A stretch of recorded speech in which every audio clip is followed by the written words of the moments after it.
Hello, fellow witches and wizards. My name is PhoenixGinny, and welcome back to Let's Play Sherlock Holmes versus Jack the Ripper. It's been a while. I couldn't even tell you where we left off. So let me get the game started. Let me check my settings here, make sure the audio's working. Okay. Yeah, I'm super paranoid now because of the stream, how the stream went yesterday. Okay. Should be good. Starting up the game.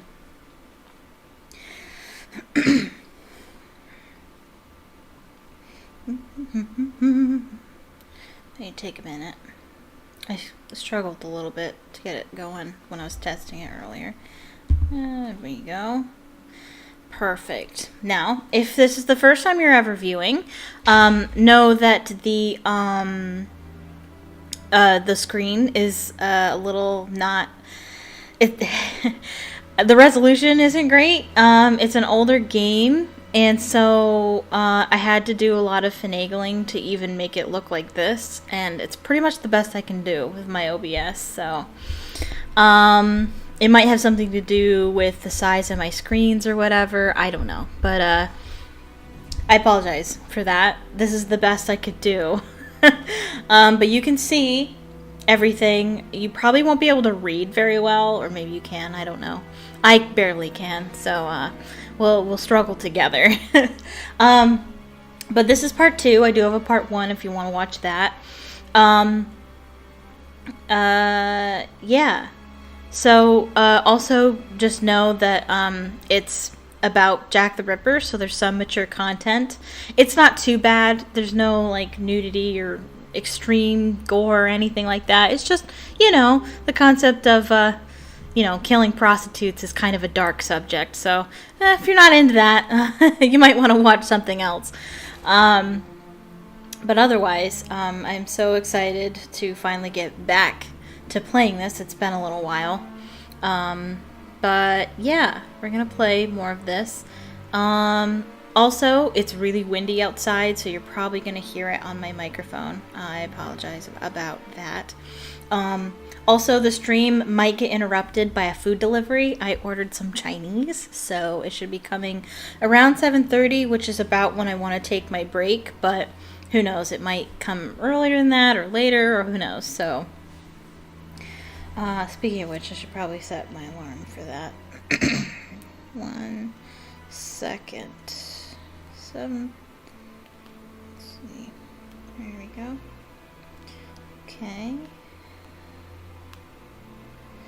Okay. And also no face cam, because I just got out of the shower and I'm not putting on makeup or anything, so actually get pretty used to no face cam. I think I'm only ever going to use my face cam when I stream my Storytime Saturdays. Speaking of which, this is live, so if you'd like to speak to me live, there is a comment section to your right, or if you're watching this on your phone, it's down at the bottom. So you can speak to me live, and I can see the chat. Some games I can't. This game I can. I can see the chat. At least from the back end, I can see it. I can actually see it on my phone too, potentially. But anyway, so what else do I say? Comment, leave a like on the stream. It really helps. Tells YouTube that you like it, and it'll share it with other people. Even if you're watching this after the fact, still like it. It still counts. It matters. As I wonder if people watch my streams after they finished streaming. I think that happens because, like, when during the stream, it's like 1 viewer, 2 viewer, and then it's like, okay, yeah. And then, like, I go back to check the live stream on my channel, and then it's like 4 or 5 views, and I'm like, what? When did all the extra views come in? And I'm thinking people are watching the live stream after I've gone off, after I'm not live anymore. I think people watch it, which is cool, which is great. That is perfect. That is totally fine. Still helps. It's still a great thing. And what else? Still leave a like. If you're one of those people that watch my streams when I'm not streaming, excuse me, still leave a like. Always leave a like. It helps. No matter what. It helps. Okay. And click subscribe if you haven't already. And click the notification bell so you can be notified the next time I live stream. I live stream Thursdays, Fridays, and Saturdays at 6 p.m. Eastern Standard Time right here on YouTube. Thursdays I stream The Sims. Friday, like today, I stream other games. No real distinction, just whatever I feel like playing at the time that's not The Sims. And then Saturdays I stream my Storytime Saturdays.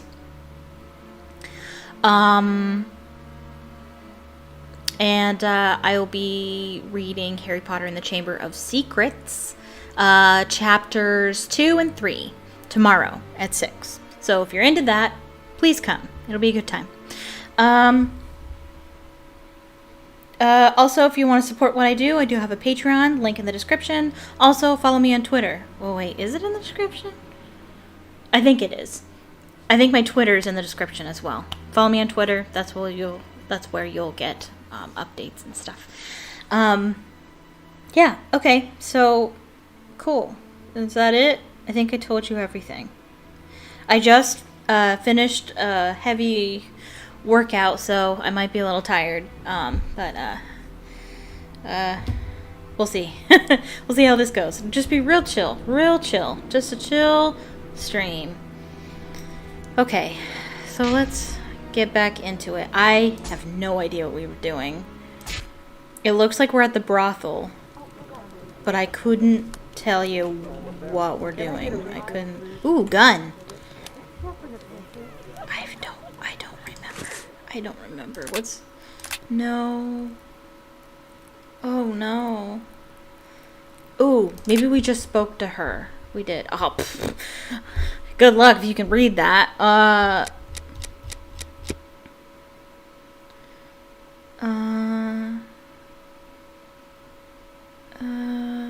Lucy. We asked about Lucy.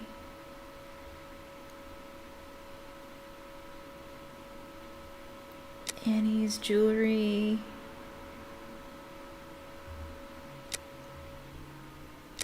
So they were talking about Annie Chapman's jewelry.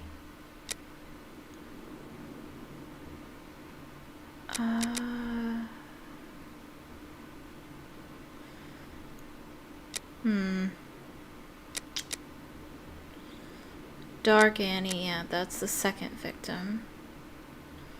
I don't know. The Wasp's Nest. Ooh, that's where we're going. The Wasp's Nest. Okay.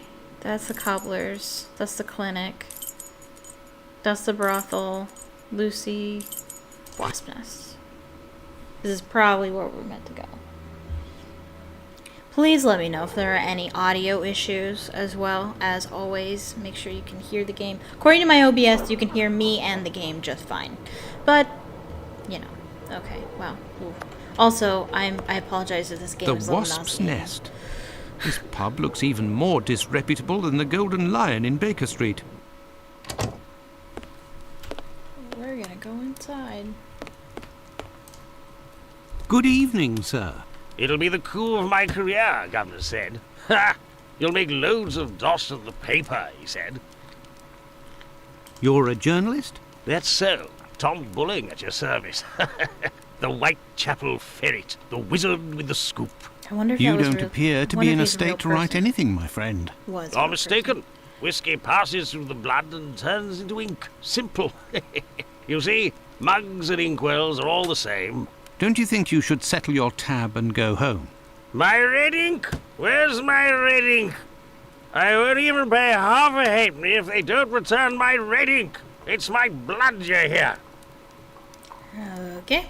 So we gotta find his red Very well. ink. I'll be on my way. Yeah, so the thing about this game is that it's really, as far as I know, pretty historically accurate, you know, as far as games can be on this subject. A Sherlock Holmes game, no less, who is a fictional character. So I wonder if Tom Bulling really was a journalist at the time, and he very well could be. Oh, here's that guy again. Good evening, sir. Well, I know you. Why, we met at Miss Poolman's the other day. So you've come to slum it in Whitechapel, eh? Well, Do you know Dr. Tumblety, a Canadian or American chap? Quite an extravagant dresser. Frequents this pub now and then. Are you intimate? No. What do you mean by that? Oh, nothing at all. I just wanted to prove my discretion concerning this man, insomuch and so far as I know him. You wouldn't like it if one day the tables were turned and everyone was talking about why you were in the borough. Isn't that so? so it seems like Dr. Tumblety is into gentlemen rather than the ladies. As it happens, I saw Miss Pullman recently. She told me that she couldn't wait to see you again. She said something about a surprise that is waiting for you at her establishment. Why, that is It's, some of the best walking news I've heard, my friend. We fixed. As thanks, I would like to let you in on a secret. Okay. The man that you were talking about, and whom I happen to know by sight, passed by and went through that little door that you see over there. Okay. Another man let him in. They weren't together for more than a few minutes, to be sure, eh? Oh, okay. Well, I will continue my search. Ah, love. But what is this person trying to imply? This matter is beyond me. Oh, Watson. Actually, I'm kind of cold. I'm gonna see what the temperature is like outside. I wonder if the temperature dropped. It's been like in the 50s lately. Oh, yeah, it did. Okay, I'm gonna turn my heat on. I've been hesitant to turn my heat on for the past few days because it's been in like in the 50s. But it's now like 37 degrees, so I'm gonna go ahead and turn the heat on. 1 second.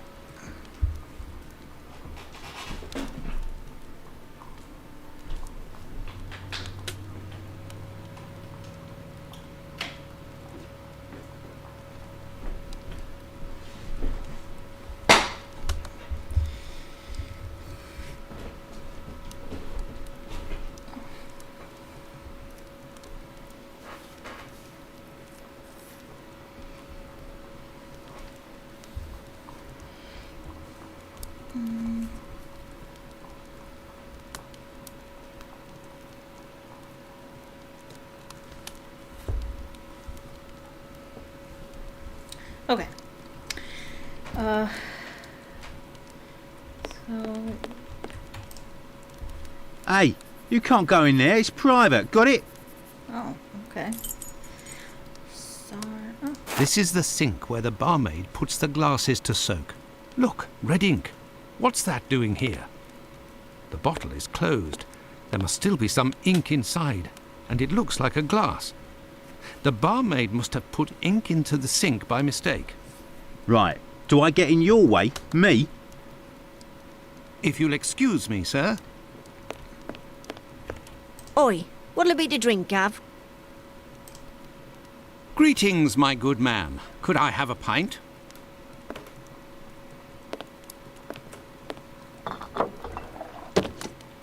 Here, Gov. I've been told that Dr. Tumblety might be found around here. Is that so? I don't do a roll call of all the drunkards here. I've got my hands full just making sure I get their money. Don't people pay when they order? Nah, look at that little scribbler there. Completely dead drunk. Tonight's tally is about as long as his arm. If he skips out, I'll be in for a guinea almost. What's behind that locked door over there? Can I go in? Not likely. And let me be unless you're wanting a drink. Got it? Goodbye, my friend. Oi, that's it. jeez. Not nice people.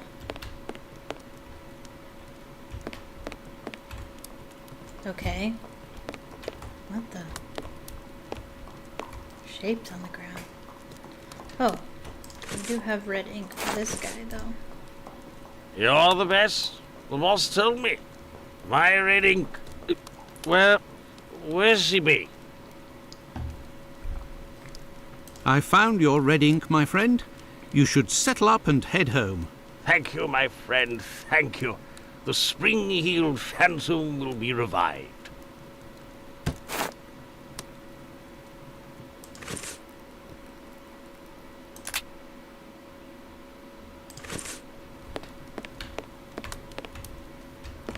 Okay.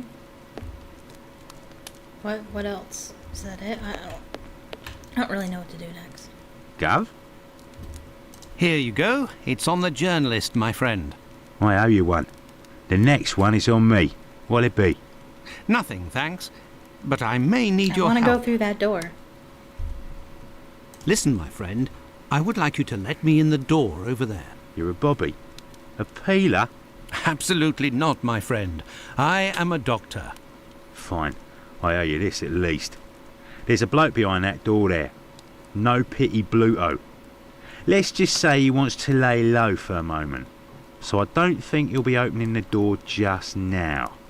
Unless... Tell him you have word from Squibby. That'll open the door. But who can say what'll happen when the door closes? Okay. Goodbye, my friend. Oi! That's it! I think we need to go see Sherlock now. Maybe? I don't know.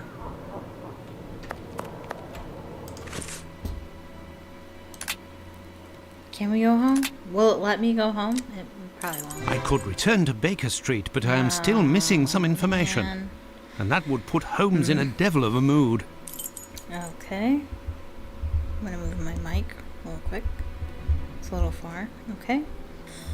I don't know. What am I supposed to do with that? I don't know. I don't know what I'm supposed to do. Squibby.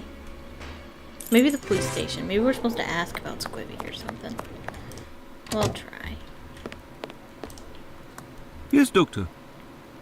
Nope. I will take my leave, Humphreys. Goodbye, Doctor. Okay. Well, that was... Closed. Okay.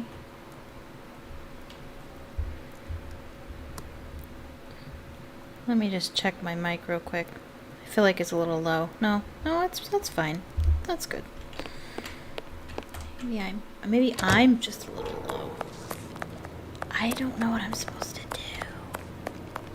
Here, let me go back to the wasp nest. Let me just make sure that I finished everything there. Oi, what'll it be to drink, Gav? No. Maybe I'm supposed to... Oh. Let me in. I have news Oh, I from didn't realize I was Squibby. supposed to do it right away. But stay calm.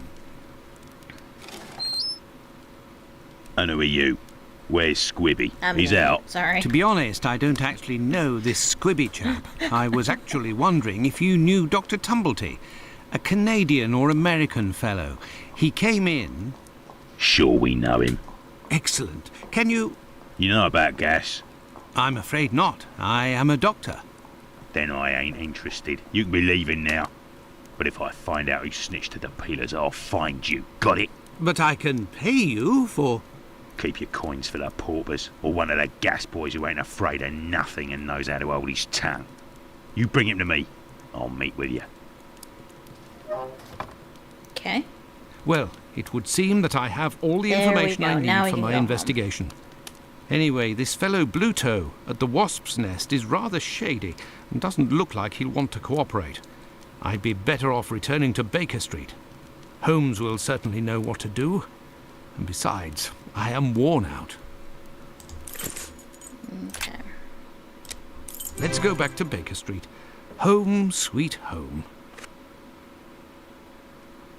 There we are, Holmes. I've told you in great detail everything that happened last night. Excellent work, Watson. We shall now be prepared to answer a few questions about the horrible murder in Hanbury Street. Do you think we are now in a position to find out the identity of the murderer of these two women?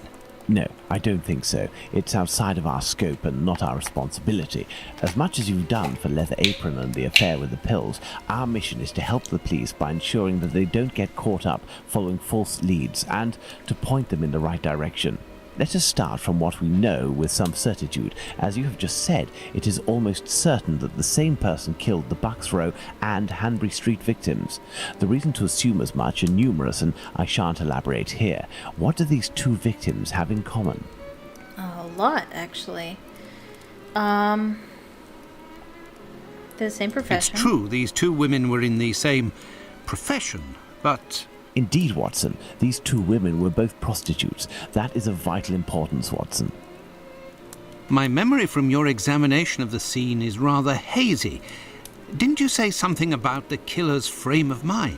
I was talking about the victim's possessions that were placed on the ground They were and the neatly rings placed, missing so from he Annie was Chapman's in- fingers. This killer is a cunning He's predator, an organized comes from a rather killer, humble background according and to Criminal shows Minds. steely self-control in carrying out the murders. Something is puzzling me, Holmes. Richardson's testimony contradicts the time of death given by Dr. No, it Phillips, doesn't, actually. which also matches my own, We're gonna do this 4:30 double. a.m. And yes, we shall confirm that, Watson, and attempt to determine the precise time of death. In order to do that, we will need to place everyone involved on a timeline. Only after that will we be able to place the knife symbolizing our killer. Let's look at our timeline, Watson.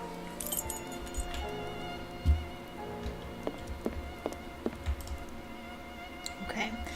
Determination of the exact time of Annie Chapman's murder in Hanbury Street. Okay, so here, I can't read that. That's so annoying. Okay, well, this estimate of the time of death according to Dr. Watson and Phillips, 4:30 a.m. Let's put the time of death as assessed by Dr. Phillips on the timeline.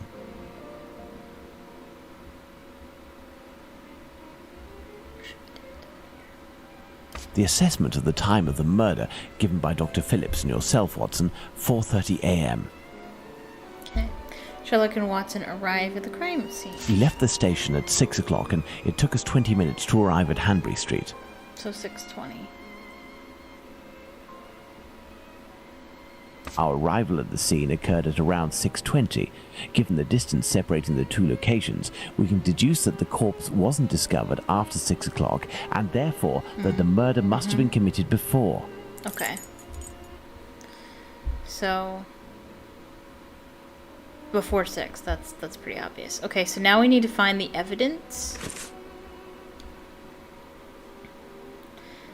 that tells us when this stuff happened. No.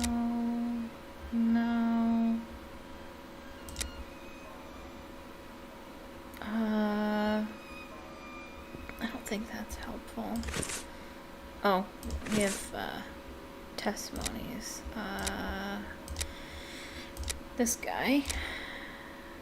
And who else had testimony? He looks kind of derpy. These pictures.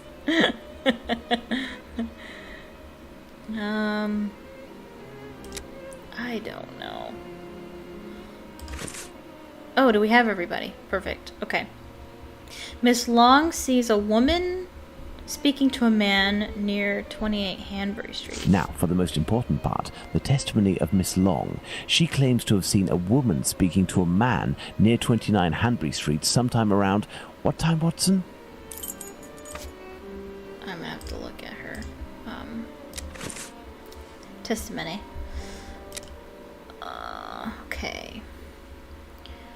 Okay. On the morning of the murder, the witness left her domicile at 32 Church Street at approximately 5 a.m. to get to Spitalfields Market. She's passed down Hanbury Street at about 5:30 a.m. The witness was certain of the time as she declares that she heard the clock at the Black Eagle Brewery on Brick Lane strike the half hour just before she entered the street. In front of 29 Hanbury Street, she saw a man and woman talking. It should be noted that the witness identified the body of Annie Chapman at the morgue as being the aforementioned woman. This identification was solicited by our services. Okay, so 5:30? Let us assume, therefore, that Miss Long's testimony is, as is most certainly the case, true. She places her meeting with the victim at around 5:30, claiming to have heard a clock chime on the half hour at the moment when she enters the street. Okay, Richardson arrives at his mother's at 29 Hanbury Street. Oh, brought me right to it.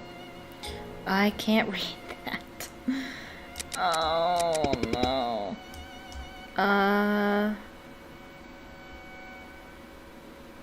Oh, my goodness. May I introduce myself? I'm Dr. Watson. I am. You wouldn't be the chap. Something. Detective. Oh, that writes those novels in the paper. Right. Wait till I tell my old mom. I would seem to test my subject. They'll be telling you that I'm a bit befuddled about the times, but I just can. I see what I sees that what I sees and what I don't sees that morn. What did you see or what didn't you see? Who lives at the house where the body was found, out back in the garden. She's up at the bottom. Her door's broken down. And too far back because it's a real zoo. Just right in the morning. Something. I sees my old mom when see if it had been broken into. It was 4:45 when I got there. Okay, 4:45. Now, let's put the Richardsons' arrival and departure times on the timeline. 4:45? That's 4:45. That's what he said, isn't it? Or maybe it was 4:45. It was when I got there, and I'll swear on my dear old mom's life, I had to look around to see if the wine cellar had been robbed. No, I had to look down at the stairs by the courtyard because my shoe was bothering me, and he essentially knelt down right where the corpse was, or would have been, and he didn't see anything. 4:45.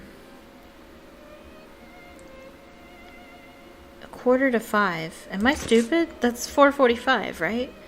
Well, oh, am I right? Oh, I'm right. Oh, okay. I thought they always said something. Richardson leaves his mother's place.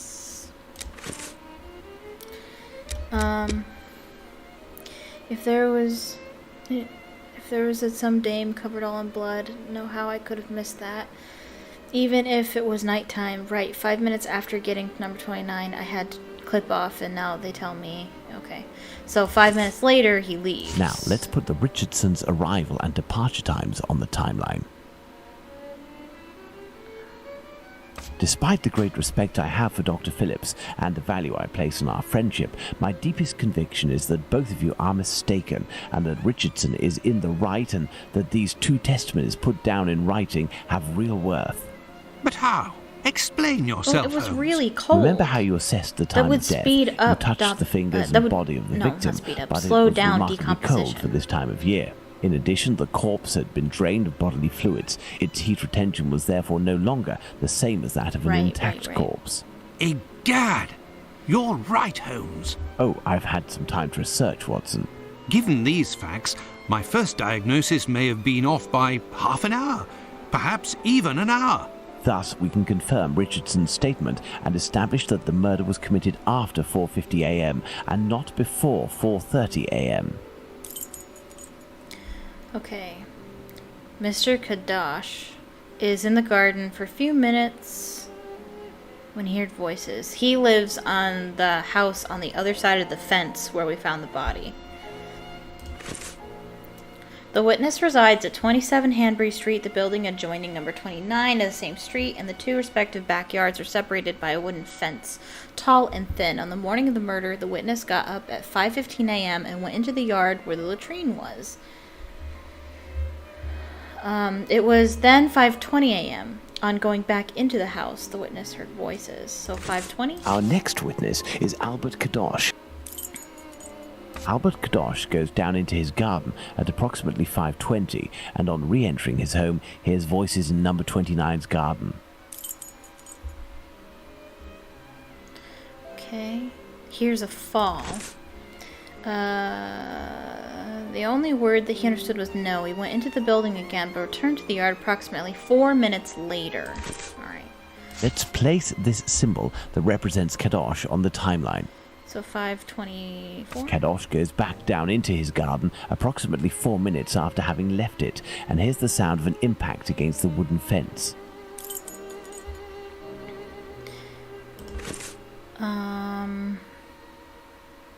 So then this one's probably 5. Let's place this symbol that represents Kadosh on the timeline. Kadosh leaves the garden, enters his house, then leaves for work, seeing the clock on the Spitalfields church showing 5:32. Excellent, Watson. All our people are now in place. Yes, but Holmes, Miss Long claims to have seen the victim at around 5:30.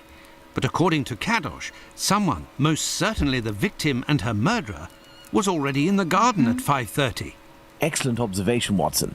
It must be noted, however, that these two witnesses, Long and Kadosh, saw the time shown on the clocks in the area, which are often inaccurate and went by their empirical and, in this case, erroneous estimate of how much time had passed. Thus, neither of these two times can be considered reliable. Do you mean to say that these two testimonies might match? Indeed. Let's put Miss Long's meeting with the victim at 2 minutes before 5:30.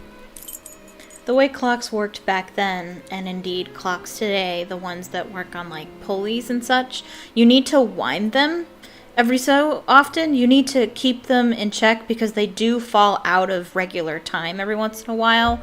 But, you know, people are lazy. So I'm sure the clocks that these people used might have been off by a little bit because someone got lazy and didn't wind the clock properly or whatever, or reset the clock or whatever they call it. I don't know exactly what they do. I just know that you have to reset every once in a while. They actually do that with Big Ben as well. You know, the big clock tower in England. They have to adjust that too. Or at least they did. I think they still do, though.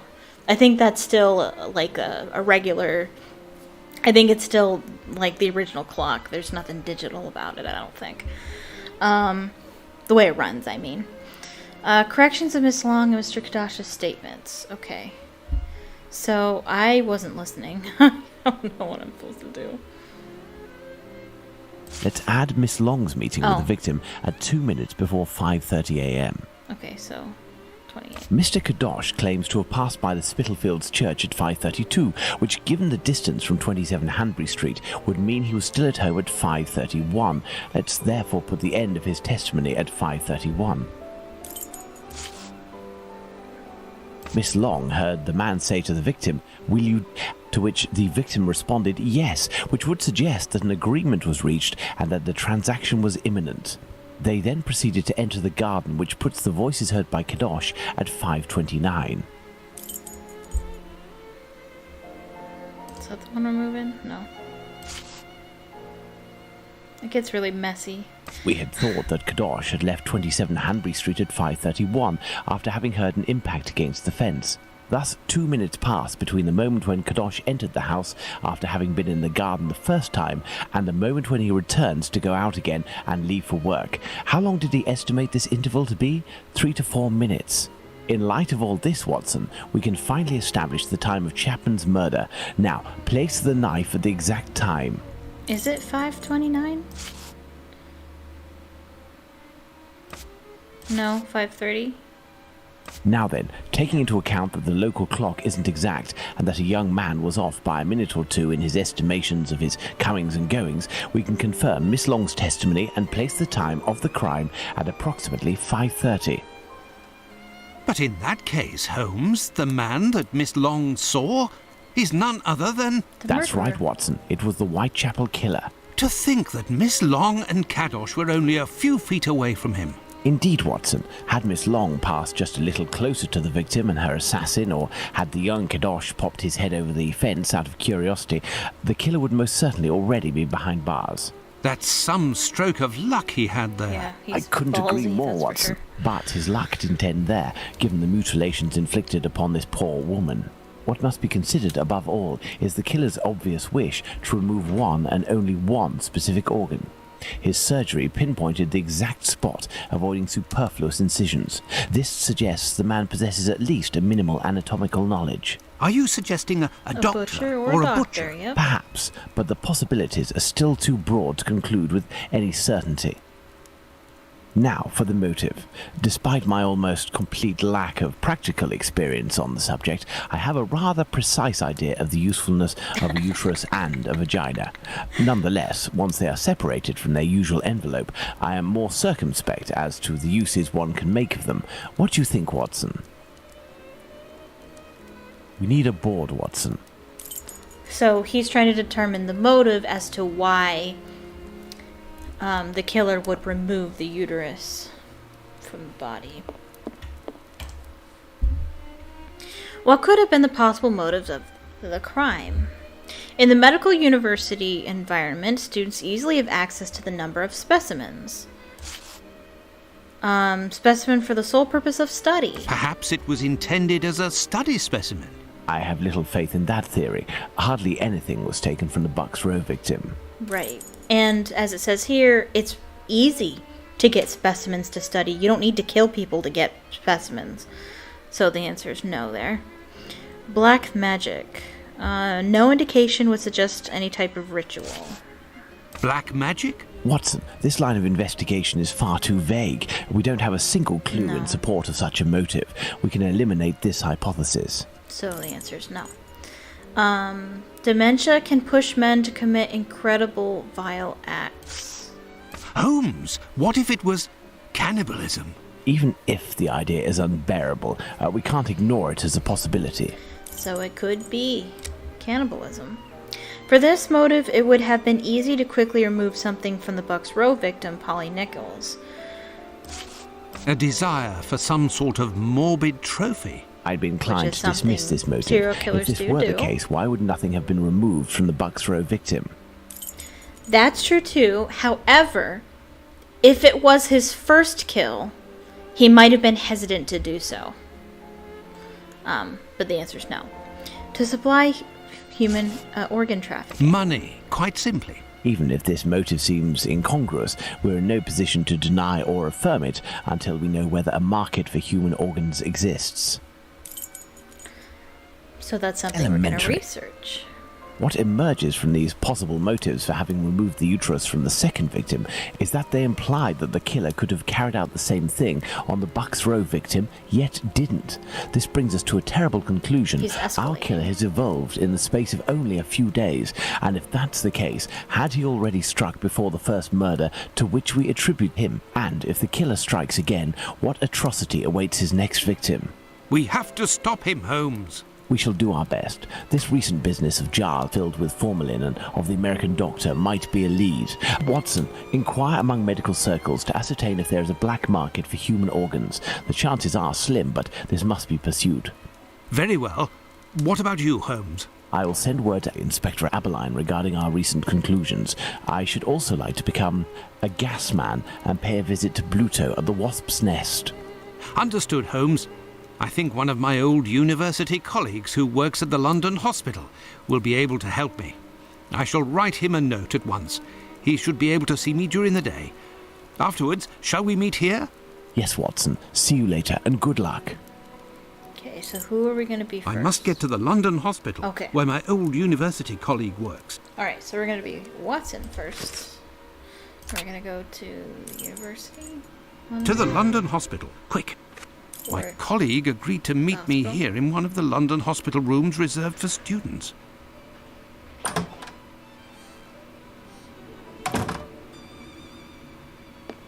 Ah, John, you're there already. Punctual as always. Tell me, you don't seem to be in good shape. Is it possible that your recent marriage is making you this morose? Ah, you know me well, Andrew. No, it's a strange and terrible affair that concerns me. Have you read my note? Yes, I admit that I was surprised.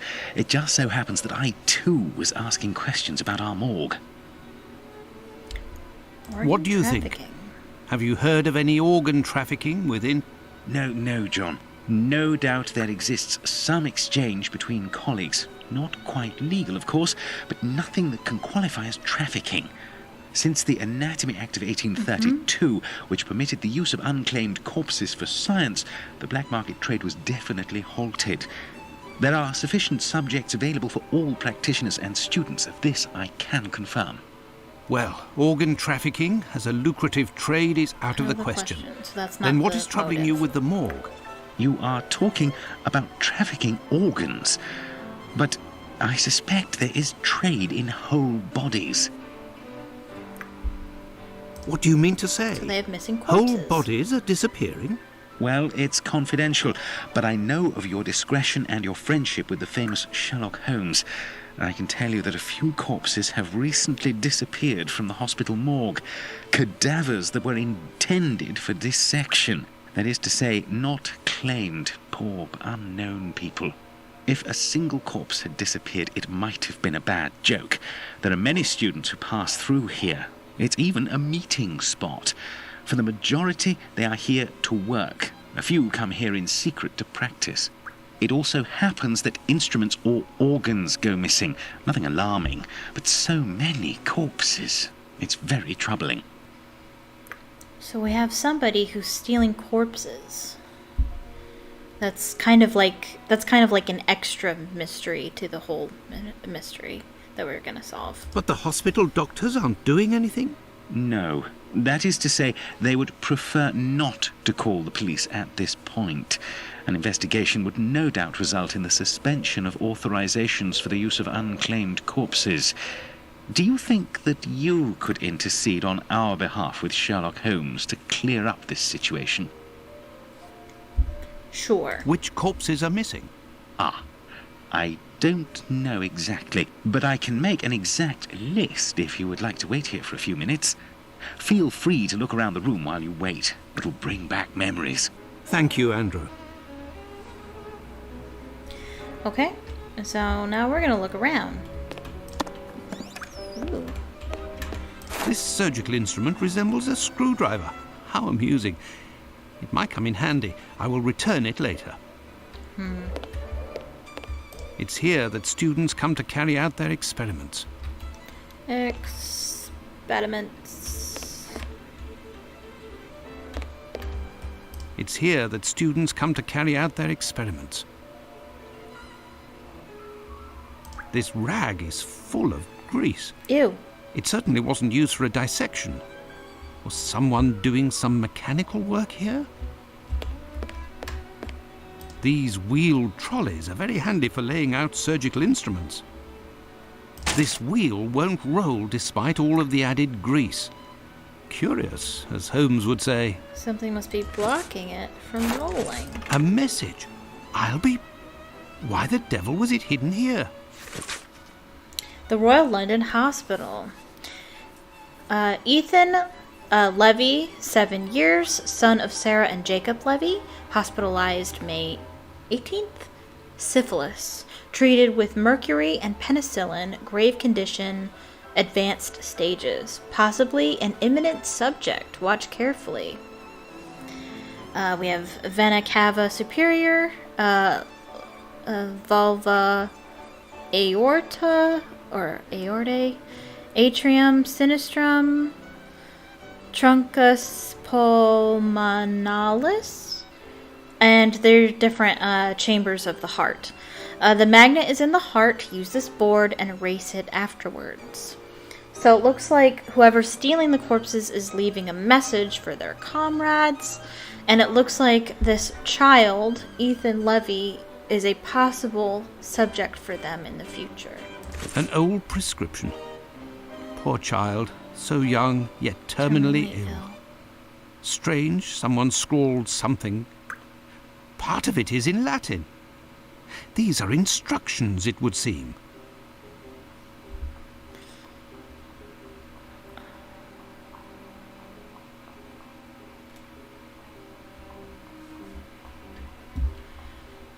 The last lesson must have been about the human heart.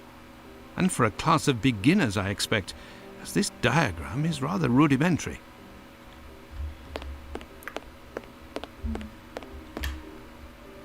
There is a heart in this jar.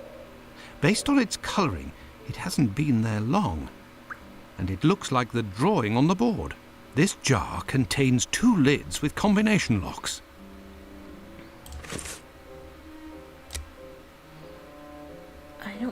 I think we're missing a document.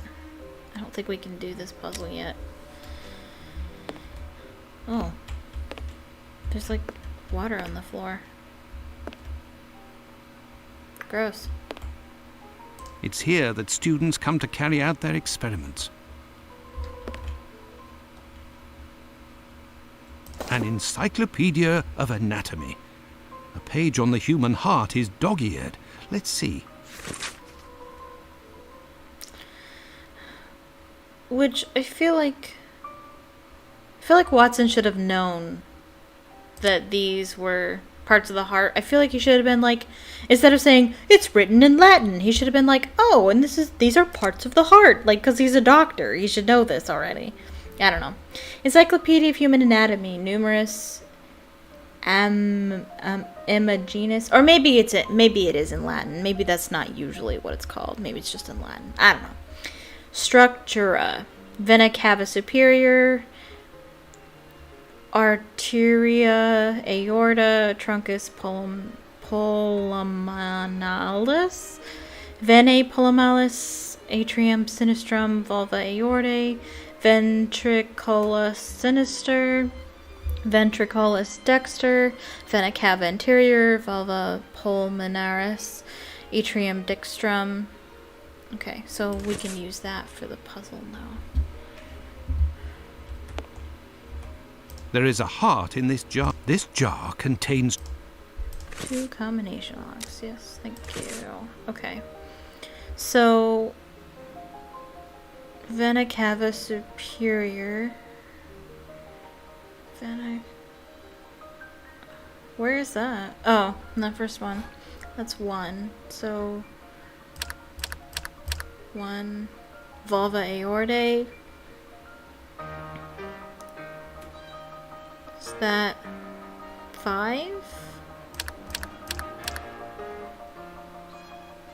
Oh. Look, there was a bit of paper stuck between the 2 lids.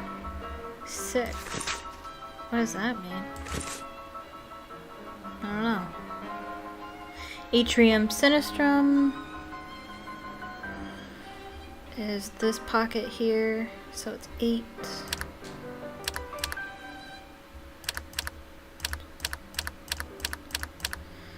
And then truncus pulmonalis is this tube. Is it 2? I think it's 2. Incredible! Someone has hidden a magnet in this heart. But to what Gross. end?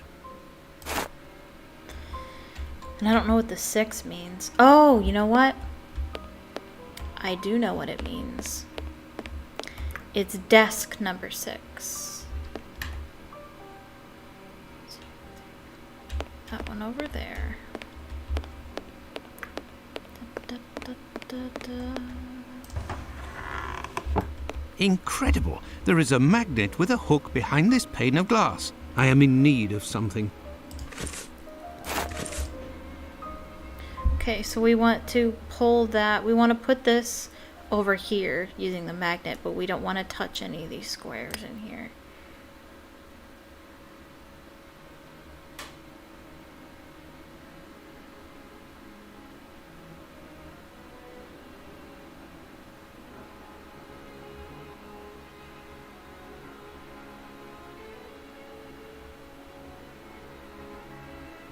Ooh.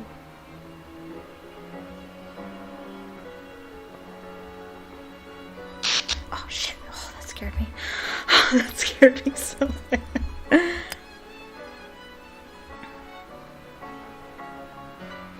Oh man, my heart is pounding. It shouldn't have scared me, but it did.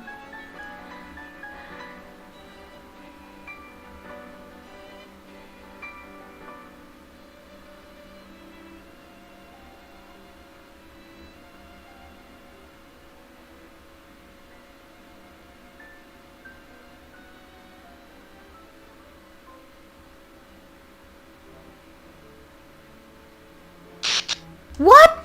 I didn't touch anything. What? I didn't touch anything. No. I was trying to watch that back on my stream.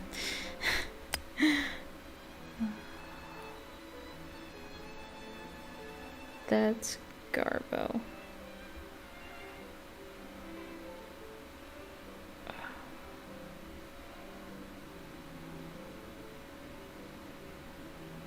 Oh, jeez. I need to take a breath.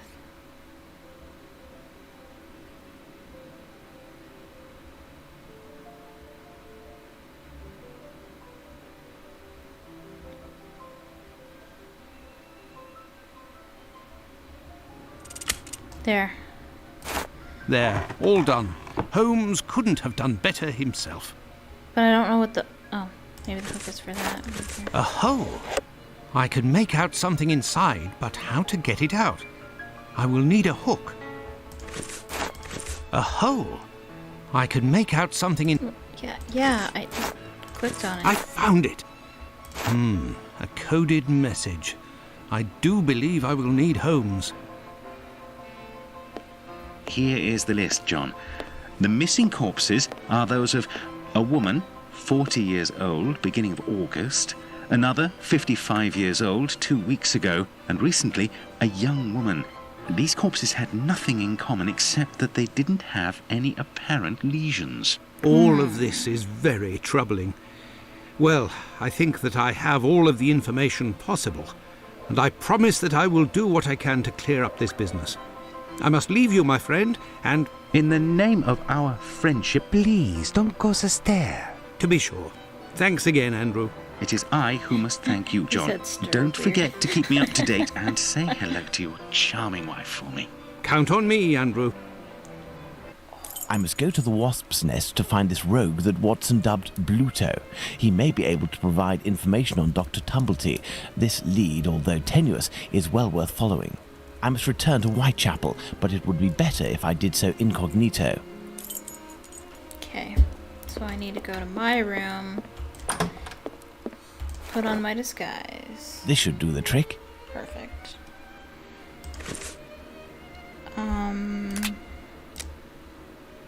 Let's go. Let's go to the wasp's nest.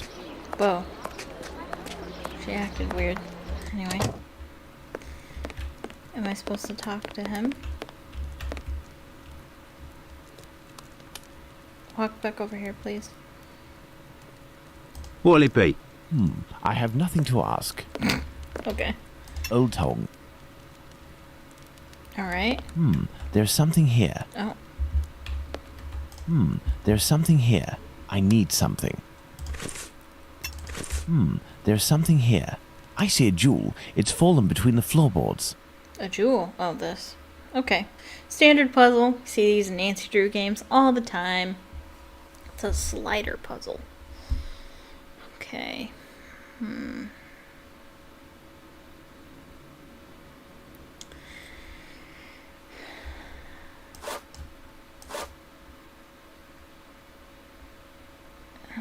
But we want to move this, though, which means we want to move this.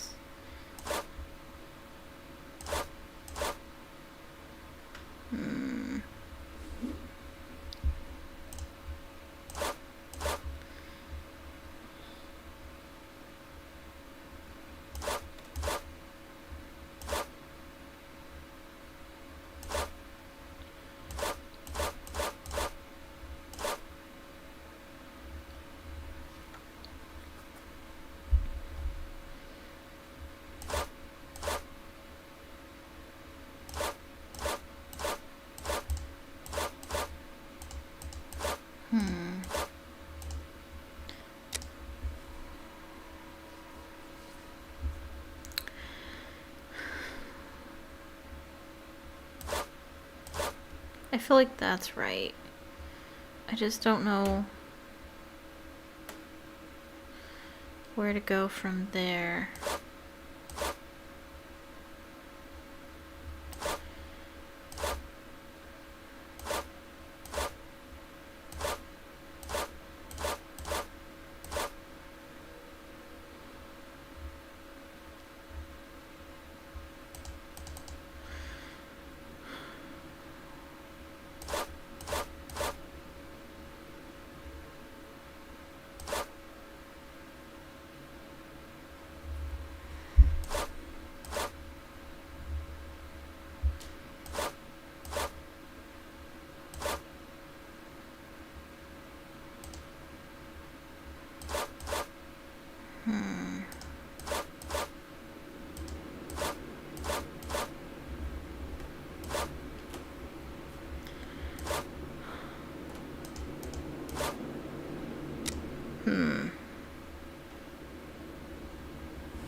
I don't know.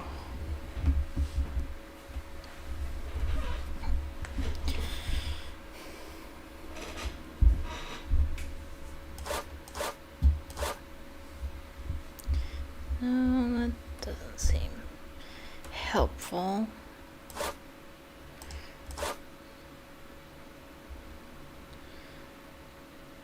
I want to move that spoon.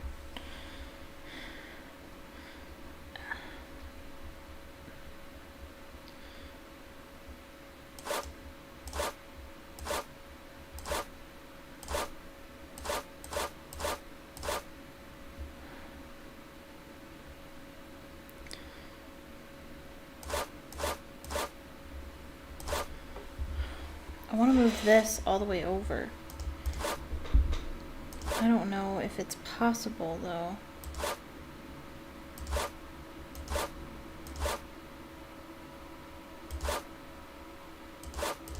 I don't know why you would do that.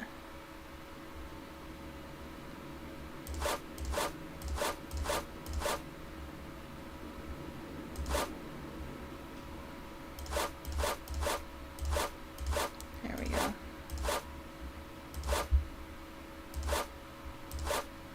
Shoot. There we go. A Hebrew inscription. Going by the length of the chain, it must belong to a child. Hello there. You looking for a gas man? Gas man. You gas really man. a gasser? You sure it isn't a bobby? Well, if you don't need me, I'll be on my way then. I've already been paid up. Stay. Who paid you? A doctor, Marston, I think he was. He told me you'd talk to me about a foreigner, name of Tumblety, if I did you a favour. Right, mate. Might happen. What is it you need me to do then? Listen to me. At the end of Whitechapel, there's an abandoned dump of a house. Opposite Finley's boarding house. Upstairs in the mess where the gas pipes are, you'll find a sack with something heavy inside. If you look in, you'll regret it here. You find it, you bring it here, and you don't tell a soul, right? Got it. And then you'll tell me about this Tumblety so that I can report back to the doc? Yeah, doctors know people. And since you is here, it's because he'll move mountains for his American. Me, I don't know much. But you can tell him that he'll have to talk to Squibby. He seems to know lots about plenty. When you come back with a sack, I'll tell you what he needs to tell Squibby so that he snitches on the yank to him. Okay. Believe me, mate, it's as explosive as 10 miles worth of gas in your damn pipes. Right then, I'm off. Go. Give me some air. I could arrange for the police to come down here and arrest this thug, but he seems pretty tough and would probably be a lot less cooperative than if I play along. It's best I handle this myself, including meeting the mysterious Squibby. Okay. So we're gonna go to the boarding house and fix these pipes. It's the abandoned house that Bluto pointed out to me. He must have set up his hideout there. There's a strange smell coming from this old building. Can we talk to him? We can. Good day, Finley. Good day, sir. Have we met before? It's me, Sherlock Holmes, but I don't want it to be known that I'm here. Can I count on you? Certainly, Mr. Holmes. I shall be as silent as the grave. Your tenant, Dr. Tumblety, is he here? I don't think so, but go and find out. It would seem you've been having some gas problems. Don't talk to me about it. The problem is from the abandoned house not far from here, but nobody has come to take care of it. Perhaps I could go and take a look.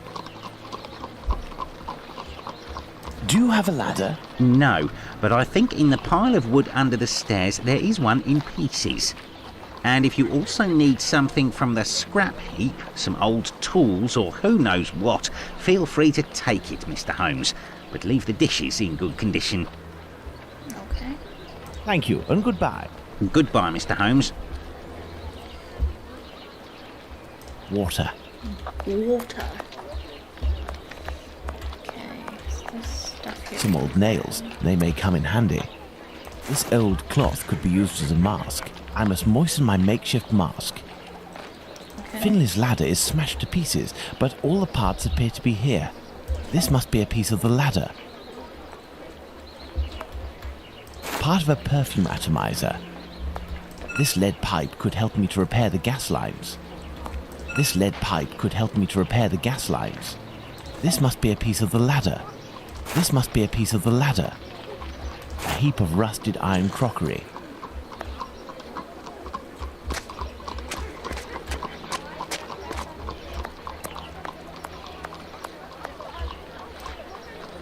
A broken hammer. I will have to find a handle. This lead pipe could help me to repair the gas lines.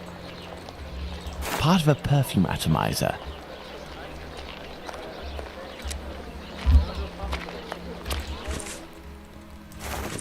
There, this damp cloth will do for a mask. Okay, so now we're going to put stuff together. I think there's probably a certain order you have to put things in.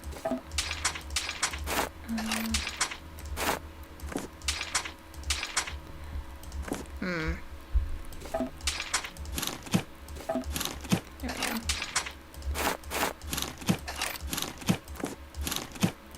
And there, we have a ladder. I hope this ladder will support my weight. Let's go.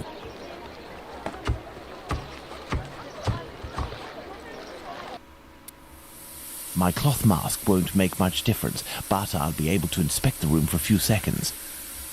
Someone left here in a hurry, presumably because of the gas leak. The leak must have been sudden. Even the animals didn't have time to escape. A small torch, a useful tool for opening safes, I would assume, but the gas bottle is empty. The leak must have been sudden. Even the animals didn't have time to escape.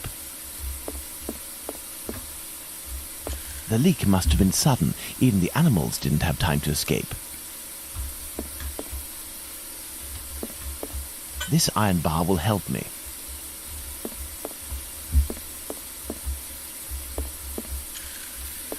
I need something.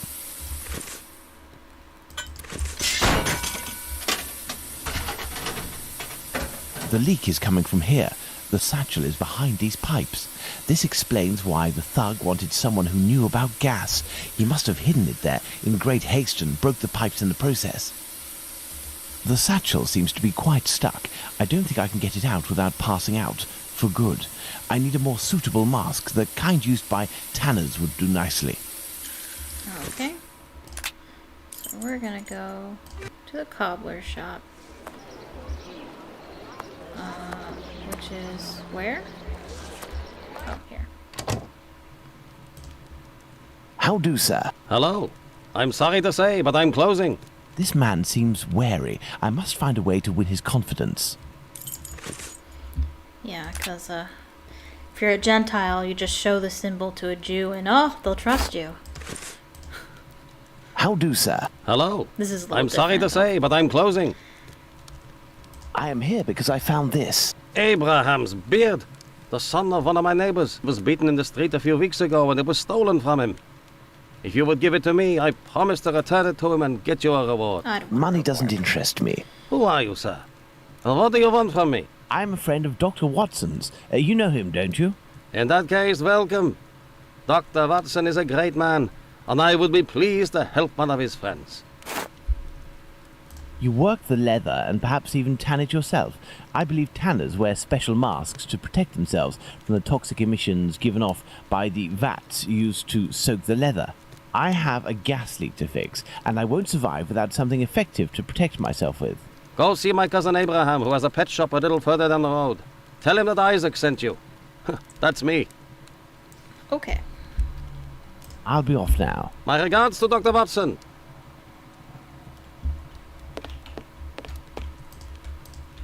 No, that's not the...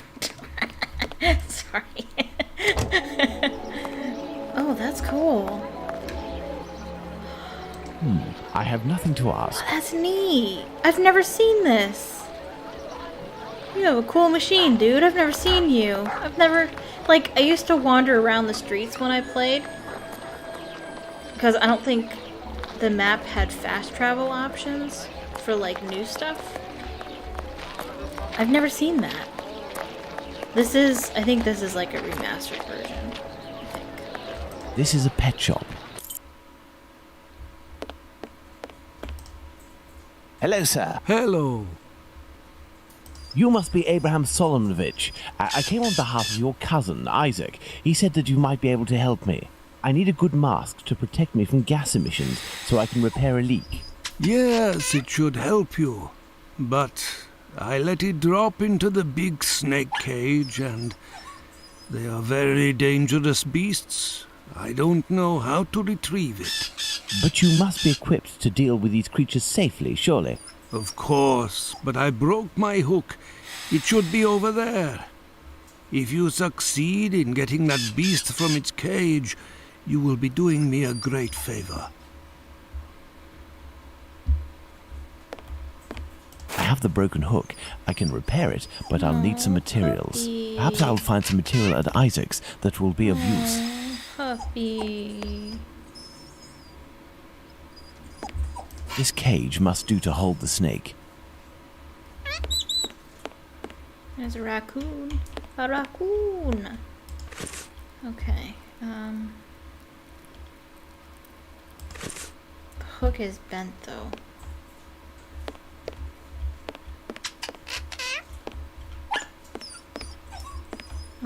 Oh, I thought I could grab something. This cage must do to hold the snake. What? I thought we already... No. This one's the one I'm using to hold the snake.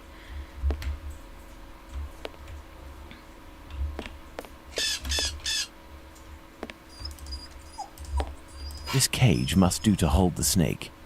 No, I don't think so. I need something. I need something. This cage will do the trick. The mesh is small enough. No. I need something. Oh yeah, I gotta fix the... I don't know how to fix that though. I gotta fix the hook on something. I need like pincers or something. Oh, you know what? I wonder if I can... What? Perhaps I'll find some material at Isaac's that will be of use. Right, yeah, that was my idea.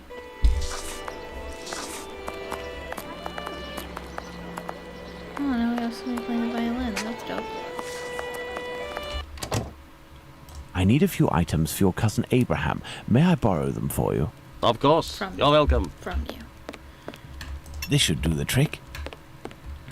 Is that it? Is that all we're supposed to grab? What?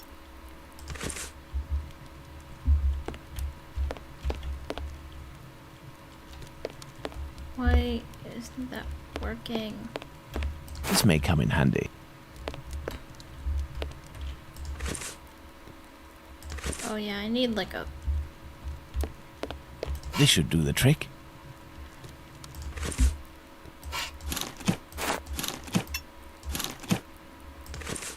Okay. To the pet shop.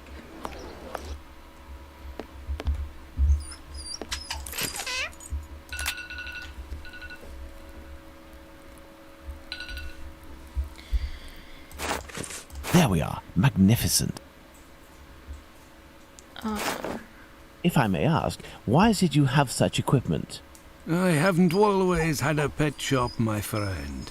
I was a butcher for many years, but I wasn't serious enough to be a real meat man, and I was looked down upon in the community.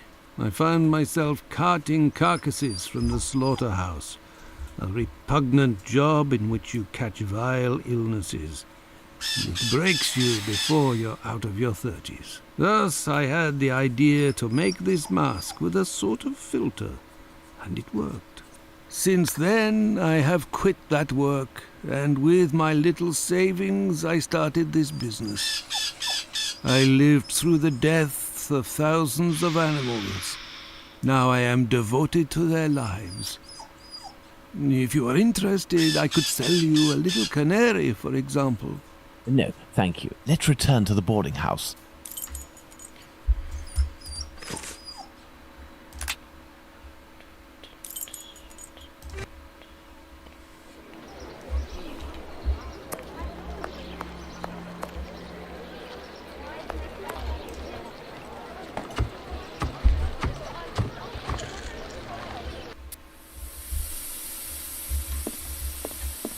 Okay.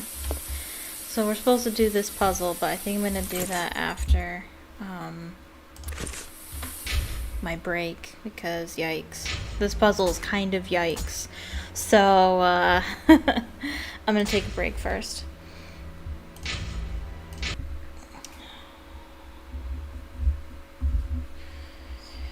Okay. So I will take a 15-minute break, and I will be right back.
back. Okay, so my food is on the way. So, we'll get interrupted for sure. And I might even get a call from my dasher because they almost always call me. They don't get that the building I live in has apartment buildings. I live in the leasing office of my apartment complex, and so they're like, "There's apartments in there?" Like, yeah. I told you. If they most of the time my dashers don't read the instructions that I leave for them. I leave instructions saying, "Hey, I live in the leasing building. The door's locked. Just ring my button." And I tell them what button to ring, and I will let you up. But no, they're always like, I don't know where your building is. It's the leasing office. Oh, there are apartments in there? Yeah. I left instructions telling you. Anyway. So I might actually get a phone call, and I don't know how to, I want to like mute my mic for that, because like I can't access my OBS when I'm in game. And so I want to be able to like mute my mic. I'm going to be in the middle of the game, and so I want to be able to, I don't think I can save and exit and then mute my mic in time to answer the call. So I might try unplugging my mic, because it's like right there. I can just bloop, unplug it, and you guys won't hear me. But then I might totally screw it up and then have to fix it or something. I don't know.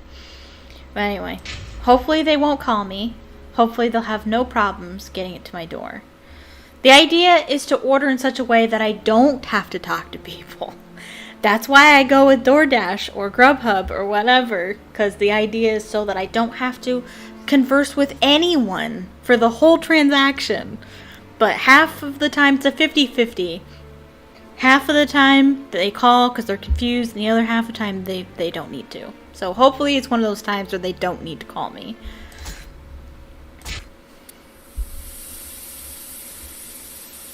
The satchel, rather heavy and firmly wedged, dislodging it will take a concerted effort and is better done in a safe environment.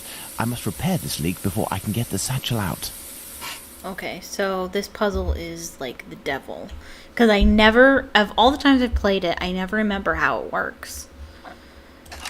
We can move this thing around and it tells you how much gas is flowing through it. And I think the idea is to get it flowing to 100 here or something. I don't know. But the first thing we need to do is to put the pipes on.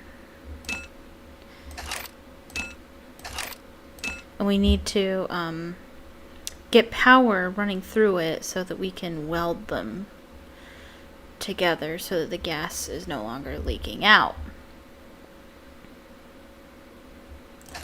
Do we have anything? We do. Okay. And we're supposed to move these around.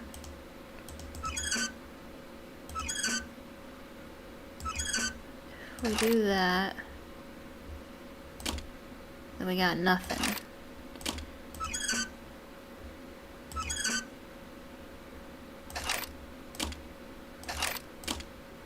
Oh, that's 100. That's 50. Hello.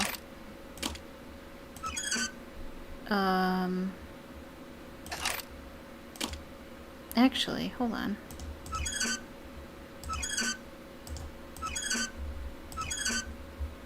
What if we attached it here?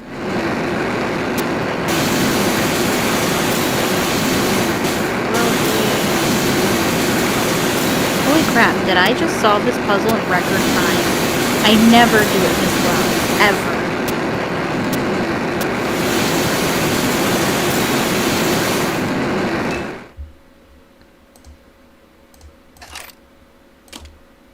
Okay. So now I think we need all of it going in here.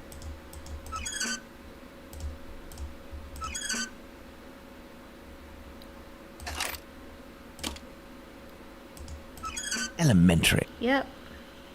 Wow. I never do it that well. Ever. This much talked about satchel is very heavy and seems to contain metal dishes. I told Bluto that I wouldn't look inside, but I've little need to. It's quite obvious that it's full of silverware. Oh my goodness. I'm gonna save it because wow. That was amazing. And I find this often with streams, is that my games like to make me look like an idiot when I stream them. So I'll always be like, oh, this puzzle, so easy. I've done it so many times. And then I'll do the puzzle and it'll be impossible for me. It'll take me several minutes for me to do it. And then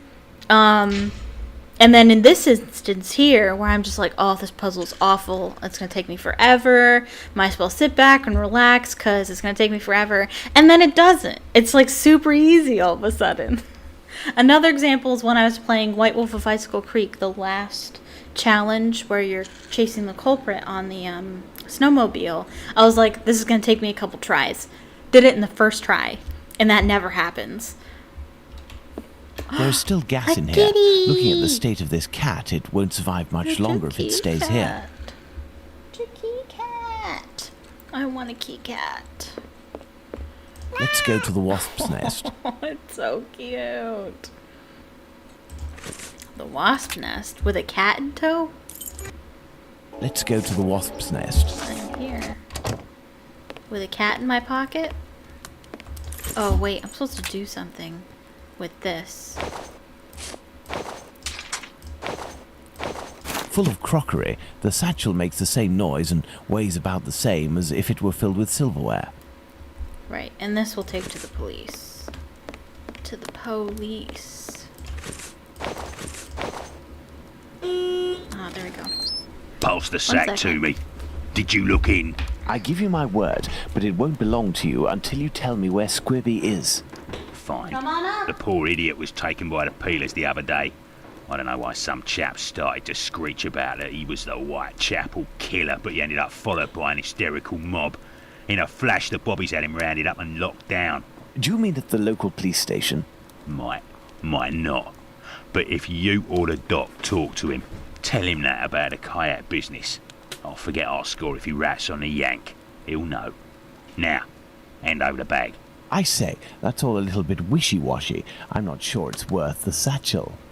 Hey, don't shake it like that, moron. If you don't want to end up with a knife in the back, you'll get busy with the pipe. Got it? Here, take it. That'll teach me for being a good Samaritan. Honestly, how rude. I'd best be off now. Better to not be around when he opens the satchel.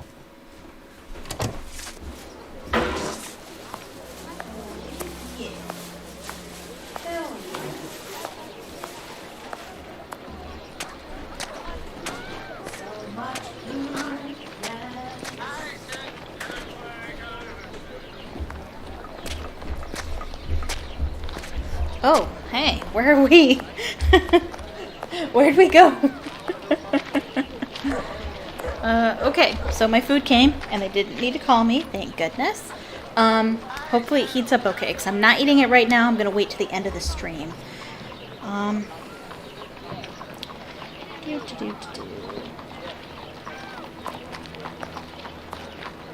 Okay, I'm going to set my alarm real quick, so I know when the stream ends, so I don't have to pay attention to that. Okay. Alright, I don't know what we're doing.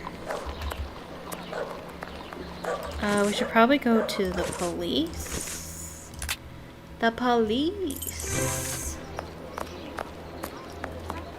And give them the stone. I can't just waltz into the police station to ask if they've got Squibby locked up. I'll have to come up with a ploy to find out if he's actually there. Then I'll need to get the policeman to leave for just a few minutes so I can talk to the prisoner. You couldn't just be like, hey, I just want to talk to him real quick. Okay. Sometimes you need to run into cutscenes. So, you little jackanapes, you want to ride on the big whirly? Another day, perhaps, Mum. Maybe tomorrow. As a matter of fact, I would like to know if a chap I know called Squibby happens to be in this police station, and how many policemen are inside. Information? Yes, but time is money for me, you know. Here are a few guineas. So, Squibby. I'll tell you everything that I know, my ducky. Nothing. Ha! I know nothing about whether Squibby is there, and I don't give a damn. The bobbies don't whisper sweet nothings to me, like the girls in the nice places. And now get lost before I get all worked up. Hey, if you have something to offer to a lady, I could tell you a little bit more, maybe. I'll be back. You do that. Okay. The girls from the nice houses. That monster. Oh. Danny must have been referring to establishments like Miss Bella's that Watson told me about. Alright, so then I think that's an indication that we need to go to the Fine. brothel. I have to go to the brothel. I mean, it's fine. I guess we'll go to the brothel. He really doesn't want to be here. Good evening, Lucy. Do you remember me? Mr. Holmes, come in. You're strangely dressed. What have you come to do in the area? I've come to ask if any of your colleagues, or perhaps even yourself, associate with any of the policemen from the local station. Certain girls go with police officers, it's true. But Bella would be able to tell you more than me. Very well. I'll be on my way. Sounds in this place are so weird. You are a friend of Dr. Watson? Indeed. A fine man, your Dr. Watson. He got me out of a damn business with one of my clients. We gave this boar a lesson to remember, and he's since gone to France, having snagged one of my best girls. But it's a break from all of her chatter. You're looking for information about the police, is that right? I can't help you there. The girls concerned are busy, and anyway, I don't have the time. What is bothering you so much? A client left me a case of bottles as payment. It happens all the time. I'm saddled with all this stuff. He told me that these perfumes were the latest thing, straight from Paris. Well, I'd barely smelled the first one when I nearly fainted. There might be some good ones in there, but I'd have to find out if it's really perfume, so that it won't burn the skin off my pretty girls. Madam, I will undertake to tell you exactly which of these products are perfumes if you agree to entrust them to me for a little while. In exchange, I would like to know more about Squibby. Yes, I know him. We've struck a deal, Mr. Holmes. I'll give you these bottles. Okay. I will need a book to help me identify Miss Bella's perfume. I believe Go to the bookshop on Glenworth Street, not far from Baker Street, has just reopened. Let's go and take a look. Take a look. It's in a book. Reading Rainbow. Oh, this dumb puzzle. Okay. Hello, sir. Hello. Are you the new bookseller in the neighbourhood? Yes, my name is Barnes. You're one of my first visitors. Welcome. Yeah. What are you looking for? Clearly I'm playing these in the wrong order. I'm looking for work that can help me identify perfumes. A book that deals Or with maybe the vegetation games and aren't its actually possible uses in the domain, for example. I would recommend the Encyclopedia Spartica about vegetation. It consists of a reference on the matter. This book is the most complete that there is. Fine, I will take it. But it's just that, I have no idea where it is. Would you believe that my predecessor classified works by their acquisition date? Nowadays, we advocate a thematic classification. However, I am getting down to the task. You aren't looking for anything concerning the history of the scripts. I'm fascinated by the subject, and I already have numerous books on the topic. It is no doubt very interesting, but I need this book Spartica without further delay. Fine, fine. I will try to find the acquisition date of this encyclopedia, Mr. Holmes, Sherlock Holmes. Ah, fantastic. You are the man for the job. Perhaps you could try to find the missing dates. That will buy you some time. There are some dates missing? Yes. I forgot to mention that detail. The dates were written on cardstock attached to the columns, and there was one date per section. As one goes along, you will see there is no specific order, and certain are missing. I remade the labels, but I don't know where to put them. They're there on the counter. Are there any other details to know? The proprietor inscribed a date every 2 years since his arrival in 1864, up until now, that is 1888. He left a note regarding his method of shelving, but I didn't understand a word. I do believe, in fact, that he was a bit mad. Well, I will see. Okay. All of the numbers placed on the same column must have different ending numbers. For example, 1886 and 1866 together would create an inconceivable disaster. The dates whose numbers added together will produce the same sum cannot be put on the same column if they indicate the same sense. Number of dates by column 454. Okay. I'll grab these. 454. What? I have no idea what that means. Well.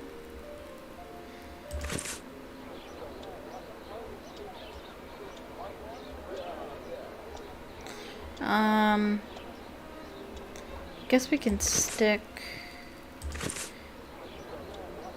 I don't know.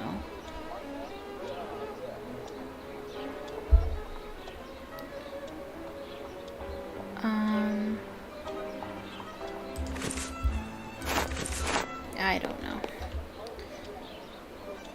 0, 2, and 4. We could do a 6 and an 8. And then this one can be... Did I do it? Mr. Barnes, Oh, wow. labels are in their correct Okay. places. That should facilitate your classification. Easy. Have you found my book? Yes, what luck it was to meet you. It was acquired in 1882. I will look for it. Thank you very much. I would suggest that you organize your books quickly. I am in the habit of visiting my local bookstore at least once a week. You are right, Mr. Holmes. I would do likewise if they had a bookstore where I live. The closest Barnes & Noble is like an hour and a half away, I think. We do have a library, though, and it's a very nice library. Perfume is described in a musical metaphor as having 3 sets of notes, making the harmonious scent chord.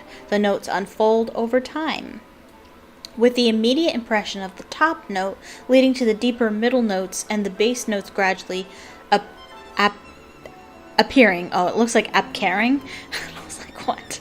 Appearing as the final stage. The quality of a perfume is usually assessed in terms of 3 parameters.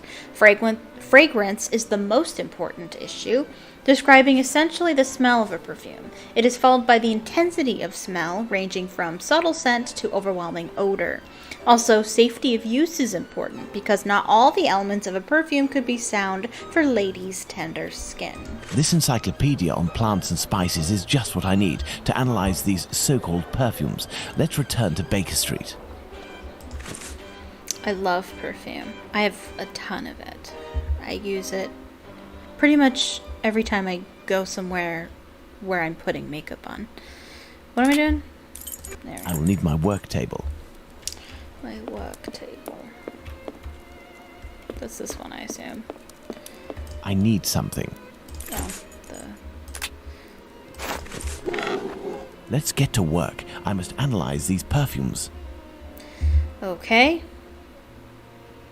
We're gonna take a strip, and we're gonna take a sample, and we're gonna make the same pattern. These shapes represent the smells at my disposal. Okay, so this one is lavender. It's not, they make it seem way more complicated. You literally just make this shape. Lavender, foot oil. This perfume is ghastly. Okay. Next one. Looks like it's this one, which is dog musk. Ew. And then this shape here, which looks like this one, coriander oil. And then this one, anise oil. Anise. Excellent. Now, on to the next step. Anise. Anise, it's supposed to be like a licorice. I think that's what anise is, but I like to say anus instead of anise because I think it's funny. Okay. Resin oil and what is that? Rose nectar? And this one, resin oil. Elementary. Fine, I have to go to the brothel. To the brothel.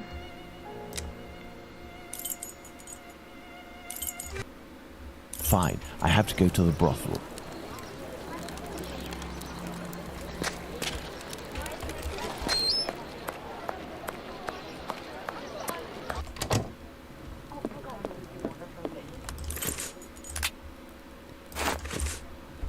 So, my dear man, have you reached a verdict? I have distinguished the good perfumes from the bad, but even the good ones are nothing more than common sense for adolescents. Who cares? It'll freshen up a few of my girls.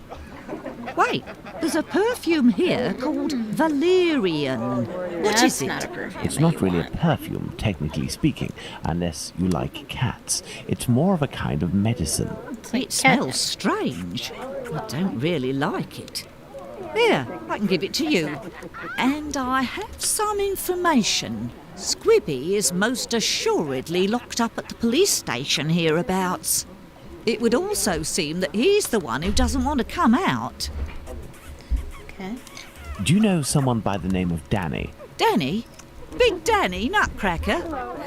The one who hates cats? If there's any prostitute You're to be interested named in that Nutcracker, kind it's of her. bird? Be like dipping your biscuit in a pig's trough. Ew. She's dangerous, a real cyclone.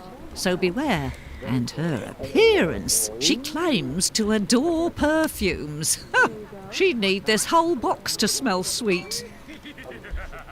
I doubt it will jeez. take much to make Danny Laugh. cooperate, perhaps by offering her a little gift. Let's go to the police station. Let's go, let's go.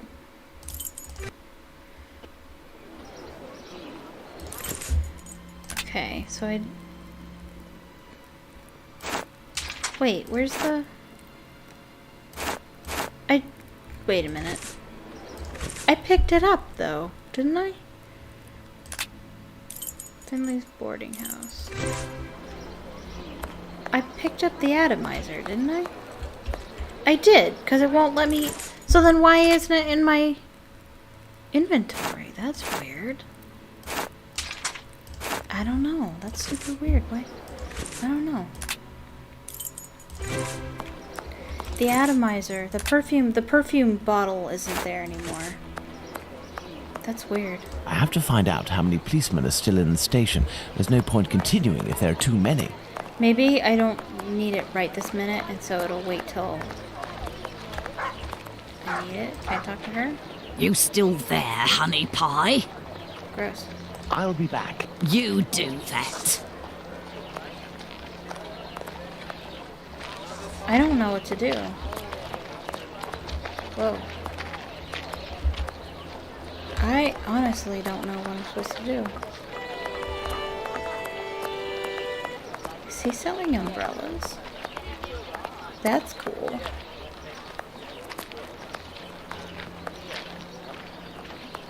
I don't know what I'm supposed to do.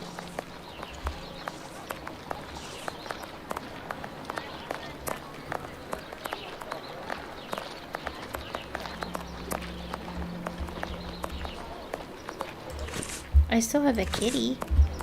Can I take it to the pet shop? I know that's what we're going to be doing eventually. Where is the pet shop? There it is. Oh, here we go. Hey, look! It's Mr. Detective. It's... Shh, I'm undercover on a special mission. Don't blow my cover. Aye, aye, Captain. We won't let it slip. Now, what are you doing in this area at such an hour? You're far from home, aren't you? We've come to give Pounce a hand. About his cat, you know. Downstairs round is a nasty old lady Big Danny lives. She threatens to kill Pounce's cat, 'cause she's allergic, or so she says. And it makes it cough and vomit just by seeing one. Allergic. Oh, that's it. She stoned Pounce and his cat yesterday, and the poor thing took off and hasn't been seen again. We've been looking for it, Is it the one but I've been carrying in nothing. my pocket? Does that cat there belong to Pounce? Oh. Bert! That's my Bertie!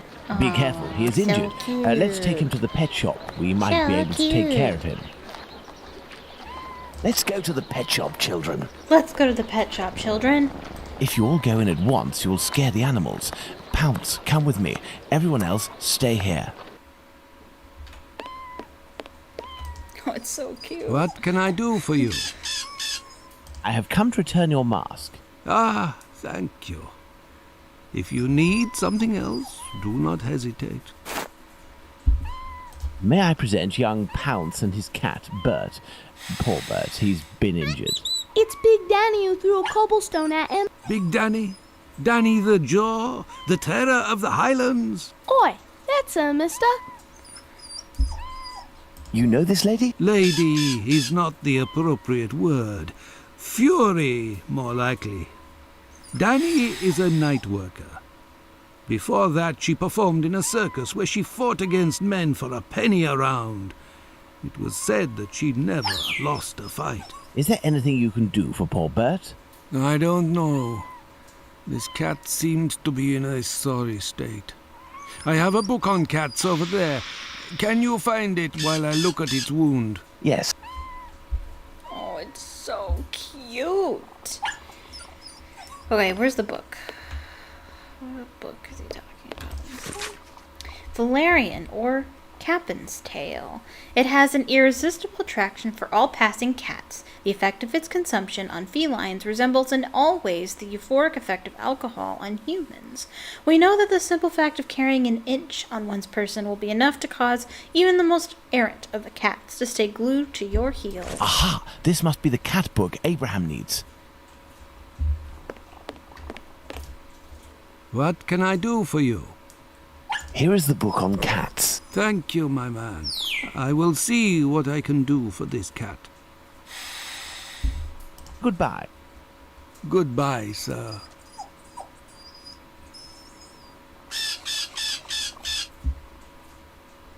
Okay.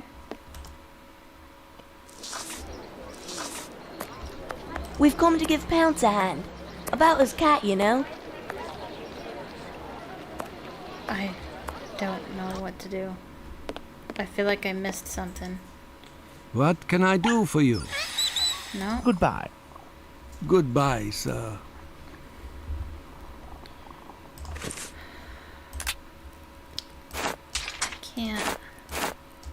Can't go to the police. I don't know. I don't know what to do.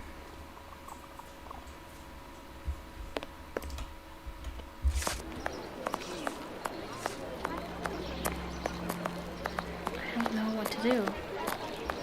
How can I not know what to do?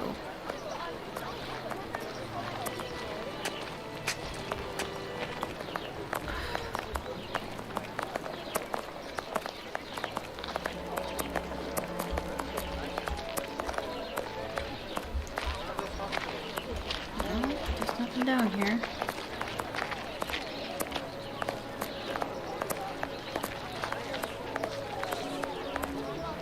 I don't know. I feel like something's wrong. Because oh, there it is. Why is it down there? Okay. There we go. Alright, thank God. I thought my game was bugged out. Okay. Now I know what to do.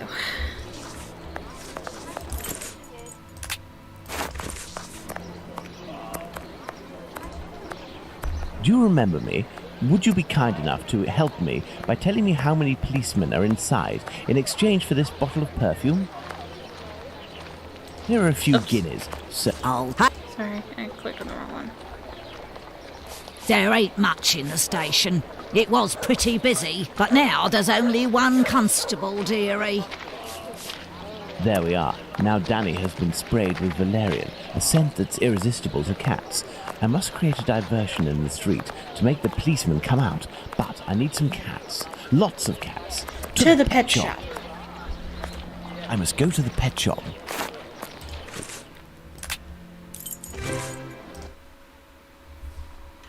I need all the cats you have. What can I do for you? So, how is Bert doing? He'll pull through. But he must eat, and I have no food for him here. We will How need does a to pet find shop him owner some. not have pet And where food? can we get some cat food? We must find Hardiman. He sells meat for cats. It's around this time when he passes the end of the road. You might be in luck. You'll hear him from far away. He was always calling beep, beep. Thank you for everything, Mr. Solomonovich. It's an interesting business tactic. So, Pounds, shall we look for the cat Shouting food beep, seller? beep Poor to get bird has to be fed, and I might have some work for you and your friends.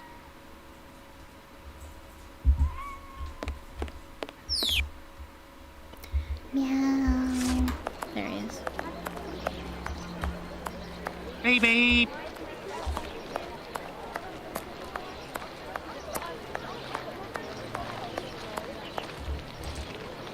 Beep beep. Good evening, sir. How do? A little kebab for the cat? Brat. These little brats can't possibly all be yours. Pardon? Oh, no, none of them. Ah, children, they're our pride and joy. And yet, Do cats really like kebabs? they adore them. How many would you like? I'll take the lot. I beg your pardon, sir? How much for the lot? For £2, they're all yours, my lord. It's a deal. Listen up, my little soldiers. You'll need to find all the cats in Whitechapel and lead them towards the police station. You'll be armed with delicious kebabs to entice them. Go, as quick as you can now. I want a kitty. If my calculations are correct, the cats will be seduced by Danny's odour and will throw themselves on her.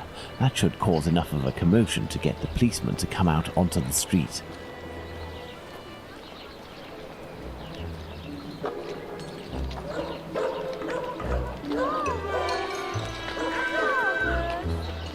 Come on now, children. Let the cats alone. Sick 'em.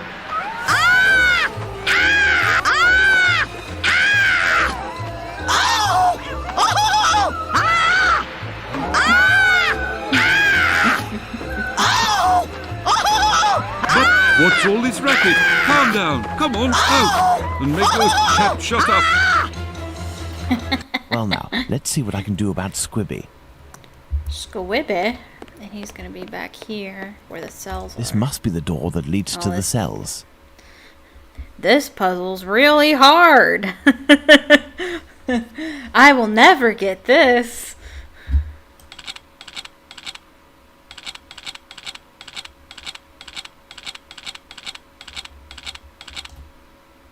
No. Okay. I think it has something to do with the pattern. I don't actually know the solution to this puzzle. I think it has something to do with the zigzag pattern on the thing. I don't know.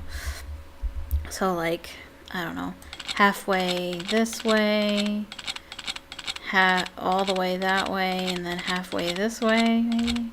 I don't know.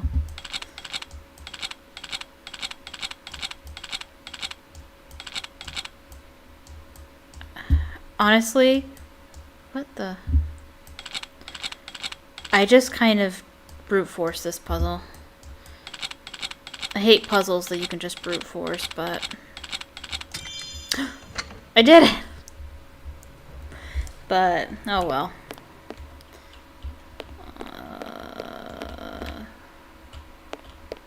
Oh, there he is. And who are you? I've come to talk to you about Tumblety. So you're here to kill me, are you? Absolutely not. I've come on behalf of someone you know who told me you have some explosive news about this American. In exchange, he has settled your bill on the kayaks. You ain't no street person, you. You're a bobby, trying to wind me up, aren't you?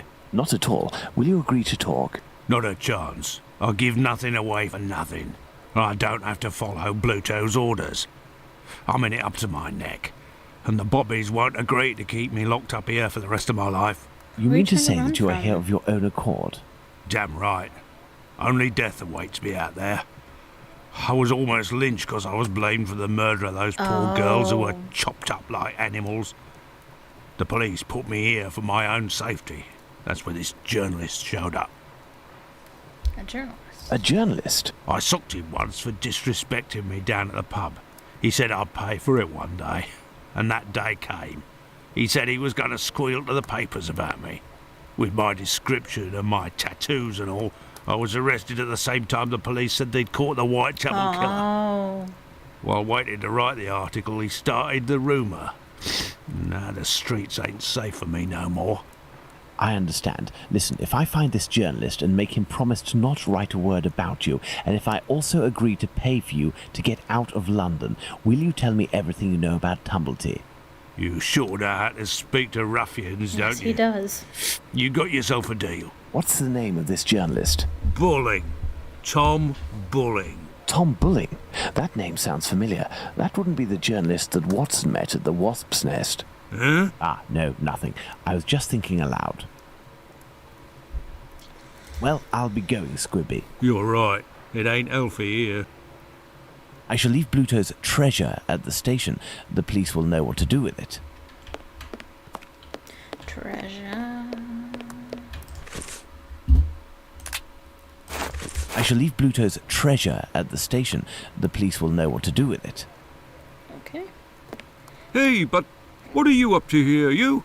Off with you, and make it quick before I take you in. Let's go to the Wasp's Nest. Let's go to the Wasp's Nest. No, if Bluto sees me, it could prove to be quite dangerous. Oh. Let's return to Baker Street Well, to then change. what the heck? Oh, he's just changing. Gotcha. Okay. Okay. Good evening. There'll be a nice tip in it for you if you can tell me if you recently saw a journalist here. Yes, sir. A damn nuisance, that man. And a real cad. He cursed me out something fierce for staining a book that he put down, even though it was him who was shaking so much that he soiled it with a whole lot of ale. He was reading a book? Not a real book. A halfpenny rag. He put it down on the ground, and I put it in the paper bin for the stove. It should still be there if it weren't already put in the fire. Alright, I'll look at Goodbye, miss. At your service, me lord. Some paper. Ink stains. This must be the table where Bulling writes his copy. The Boys Standard, published weekly, now ready, price 1 penny. NOS 1 and 2, 24 pages, splendidly illustrated in handsome paper. I don't know, that might be numbers, I don't know what NOS means. Spring-Heeled Jack, the Terror of London. The history of this remarkable being has been specially compiled for this work only by one of the best authors of the day, and our readers will find that he has undoubtedly succeeded in providing a wonderful and sensational story, every page of which is replete with details of absorbing, thrilling interest. Yes, Spring-Heeled Jack, the Terror of London. Now, Jack the Ripper didn't name himself Jack the Ripper. It was actually the journalist trying to make his story more exciting, by giving him a name, I believe. And so they call him Jack the Ripper. And I believe this is where they got the stories about Spring-Heeled Jack kind of got mixed in with the story of Jack the Ripper, and so that gave them the inspiration for the name. And this is where we get that from. You see pictures like this of Spring-Heeled Jack, and when you look up Jack the Ripper, they often had depictions that looked like this when referring to Jack the Ripper. So this is just, in short, this was the inspiration for the name Jack the Ripper. Spring-Heeled Jack, a fantastical character that terrorizes the population of London. This journalist has some far from cheerful reading. Okay. I don't really know what to do apart from that. Evening. A pint for me and have one for yourself. I'm looking for a journalist, a good client of yours. Goes by the name of Bulling. Ring any bells? Haven't seen him for a day or two. He must be sleeping it off somewhere. Where to hide from the landlord when you owe some serious bread? What paper does he work for? I don't know, but I can't believe that he works at his rag, because he's always round the pub scribbling his useless papers. The last time I seen him, he spent a whole day at that table drinking and scratching away from morning till night. He finished by celebrating, and without the help of a rich chap, he would have fleeced me of a guinea. Okay. Thank you, my friend. That's nothing. I don't know what to do. No. Let's return to Baker Street. Okay. Tom Bulling isn't here, but the Baker Street irregulars should be able to track him down. Perhaps Watson will have something to tell me in the morning. Up at last, Holmes. Were you able to get anything from that crook at the Wasp's Nest yesterday? Not yet, but I am working on it. And yourself, Watson, what were you able to find out from your colleague about the sale of second-hand female parts? Holmes? Well, actually... Let it be, Watson. It was tiring, no doubt. Well, as soon as I mentioned the possible existence of a black market dealing in human parts, everyone in the hospital became very tense. This silence, therefore, tells us more than anything else at this point. However, I have trouble believing that such a peculiar dealing as that involving Annie Chapman's uterus could have gone unnoticed in the medical community, if that is indeed what happened. That's my opinion, as well as that of my old university colleague. He maintains that any form of organ trafficking would be impossible, not to mention unnecessary. However, he did tell me something rather troubling. The unexplained disappearance of several corpses from the hospital morgue. He has allowed me to investigate, provided I do so discreetly, and here is what I found, concealed in what appeared to be a secret letterbox. Interesting, an encoded message. Indeed, and look, the symbol of a certain well-known Spartaca encyclopedia is printed on it. Perhaps it will help in deciphering the letter. Thank you, Watson. Are you going out again? I promised a new patient, Captain Stenick, I'd go round to examine him. He lives nearby. I may be back before you've had a chance to decipher this mysterious message. Captain Stenick is the first character we meet in Sherlock Holmes The Awakened. Actually, he's the guy that lives down the road. Good. Let's decipher the encoded words in the message that Watson found at the London hospital.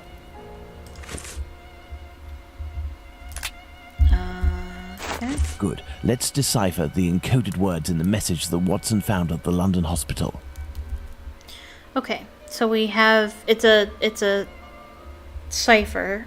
So we need to find the two documents that we're pulling from, and it's gonna be our two Spartaca Encyclopedia documents. That one and this one, I believe. Yep. Okay. And so now it's basically just figuring out which symbol means A, which one means B, C, and so on. I think that's how that works. Unless it's like 1 equals A. It might be that. And then like B is 2 and...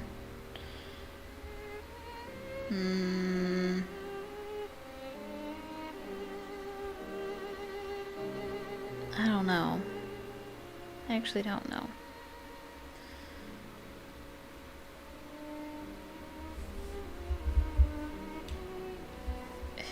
It might even be reversed.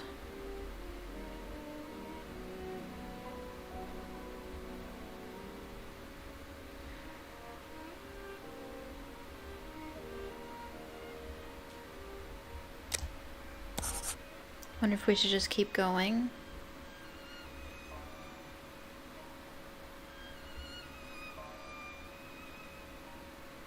Four is IV, right?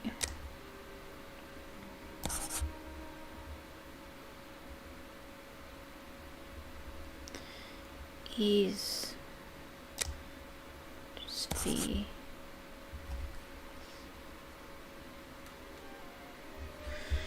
And then VI would be F. Do we have a VI? It also doesn't help that like the numbers are cut off in the middle. This is an X and this is a V. You can kind of tell.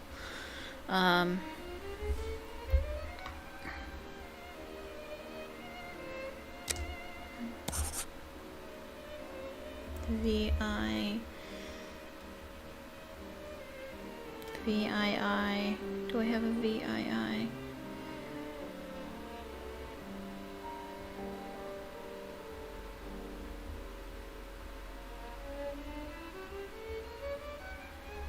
I don't know what we do. V-I-I-I. Yeah, it's a V-I-I-I. V-I-I-I, yeah. And then I-X.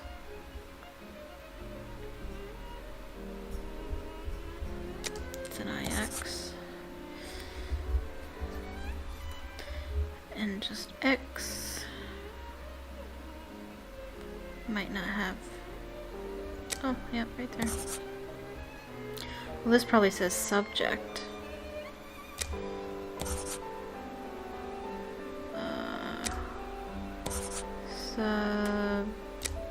Subject.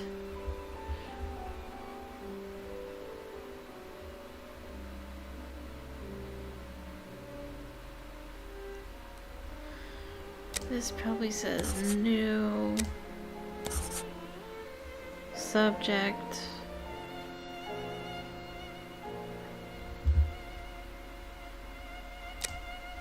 Wharf. Dale. Deliver. Delivery.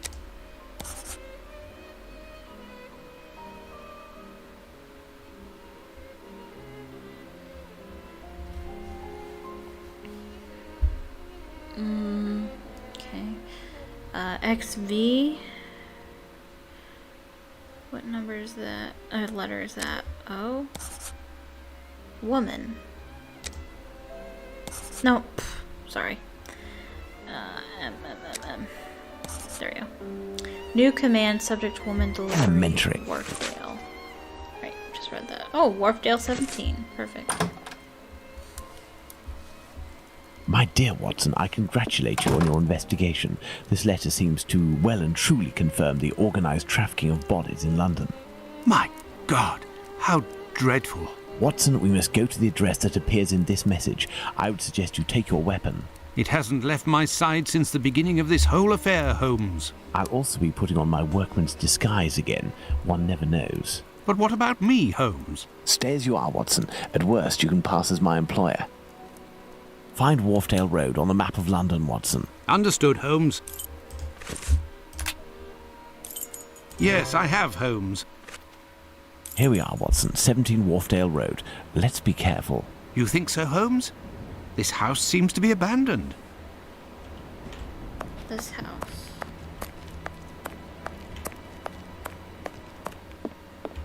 Closed. This lock is solid, but very old. I should be able to force it.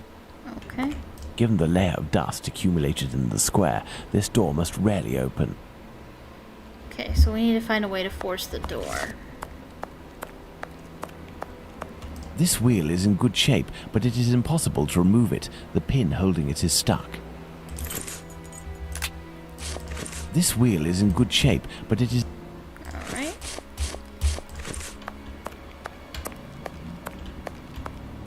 This rope seems strong. It is sure to come in handy.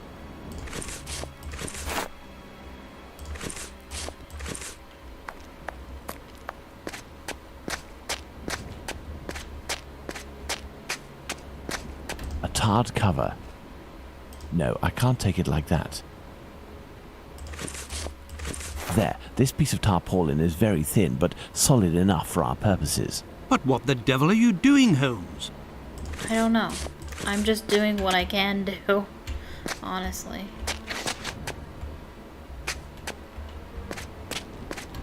No, I can't do that. This trolley seems to be in good condition, apart from the broken wheel, of course. This stone was blocking the wheel.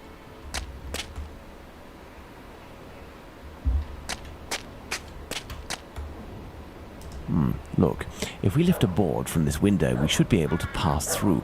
But first we have to get ourselves up there. You are joking, Holmes?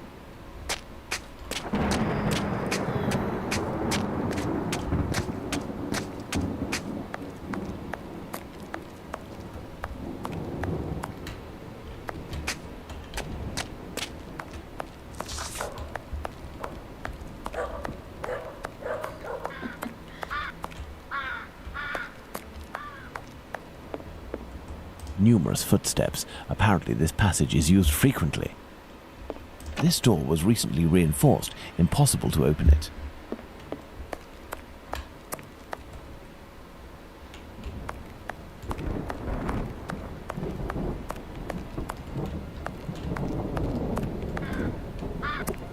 Okay.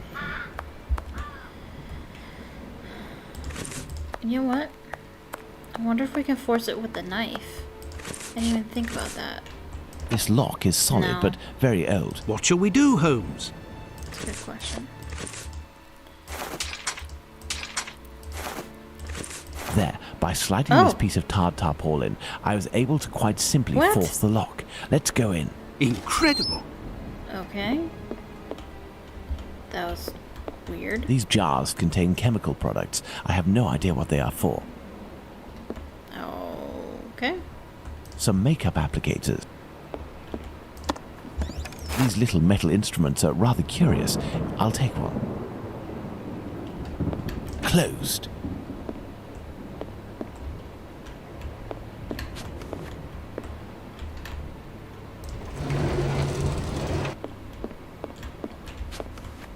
A trapdoor. We must find a way to get down through it, Watson. Incredible! Can we go upstairs? We can.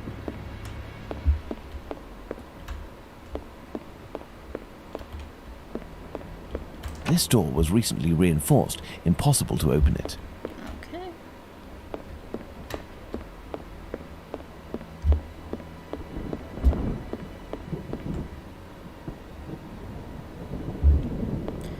Okay, we need a way down there. What? I need something. Oh. Excellent. Now, on to the next step.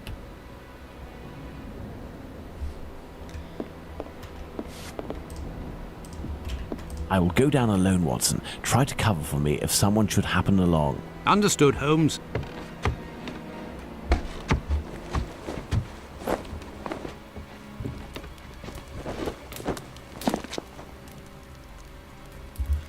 Okay. It is a stretcher that can be dismantled into two pieces. I have to find a way to take it upstairs, I think. I'll be needing it. Okay. Well, there's A coffin, recently made and already broken. taking out the body. A pointed poker. This is sure to come in handy. Come on. Clothing that appears to be destined to be incinerated. Weird. Closed. Numerous footsteps. Apparently this passage is used frequently. Hammer. I'll take it. Pincers. This old box must have held nails a long time ago. Nothing of interest. Rings, wedding rings, gold teeth. I daren't imagine where they came from.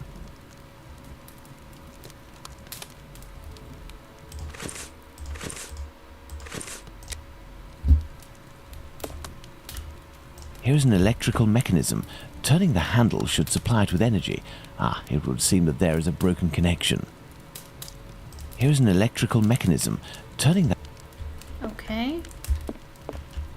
Am I supposed to fix it somehow? No, I can't do that. No, I can't do that. No, I can't do that. No, I can't do that. Excellent. Now, on to the next step. This box is broken. The wires must be reconnected. Pray, think. Okay, so I think you need to connect all of the boxes without crossing wires. Oh, okay.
Elementary.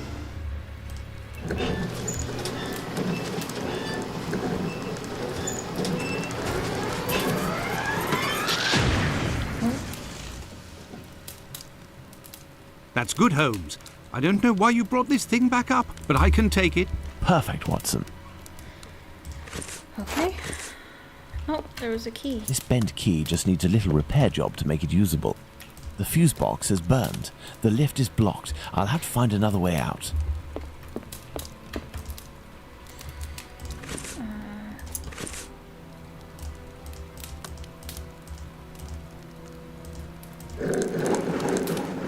This may come in handy. This old box must have held nails a long time ago. Nothing of interest. I can't... Oh, there we go.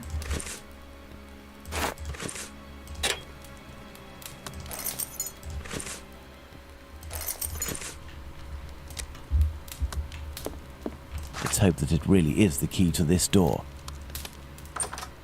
And so, Holmes?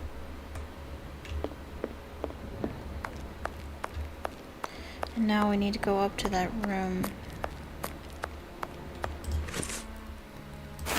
This little instrument will serve perfectly as a pin punch. But what the devil are you doing, Holmes? Pin punch. Is it like Hugo punch?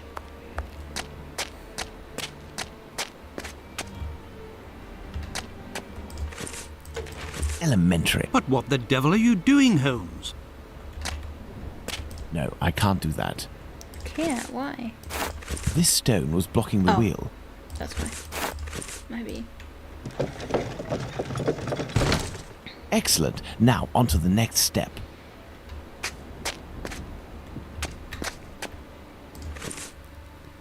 Oh. Dang it. Unless it's... No, it's not. Okay. I never grabbed the...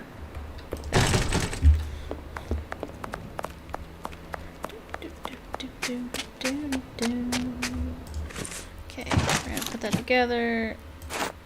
We're gonna put holes in it, right?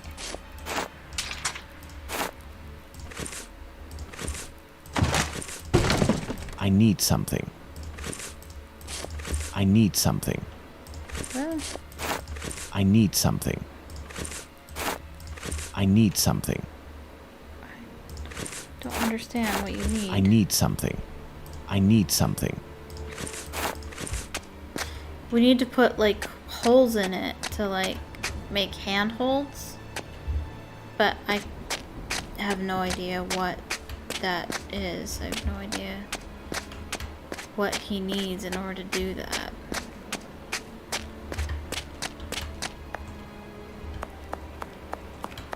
Is there something I didn't grab? Oh, we can't even... Oh, can we? Oh, yeah, we can.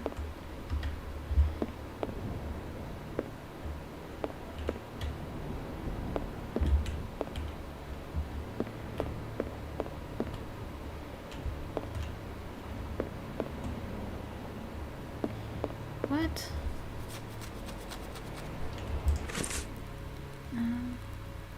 I put this stuff... Oh. I can put stuff together.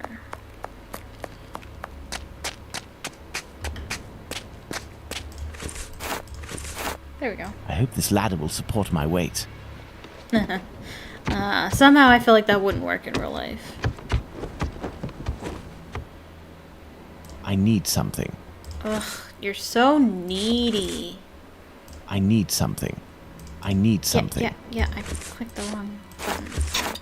Let's go. Let's go. My God, Holmes. Where are we? For us to find out, my friend. This woman is dead, Watson.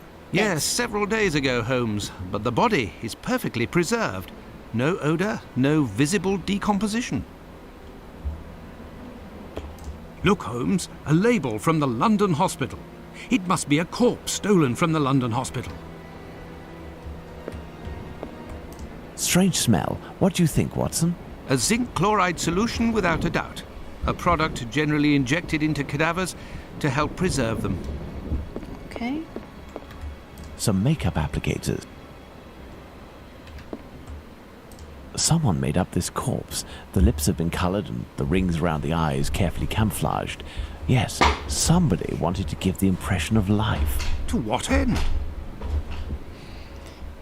We shall see. Glass eyes in all shapes and all colors. It's a puzzle box. Let's see if I can open it. Okay, so we get rid of the boxes by trying to add up to the number that we need. But I don't know. Oh, it needs to add. Okay, I thought it was telling me that that was 6.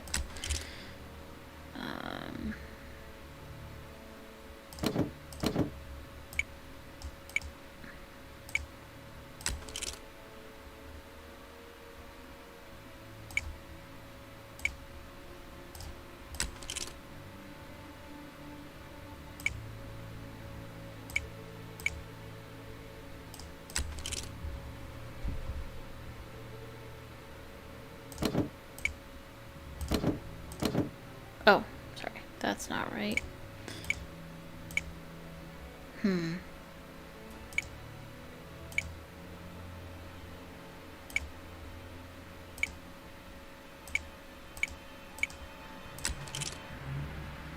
One.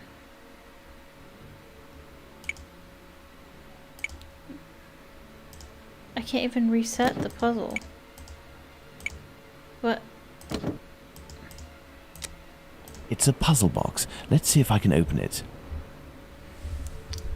Oh, maybe it's different every time. Okay. 2? How am I supposed to make 2? Maybe you could also use it for, like, as negative numbers, maybe? Like...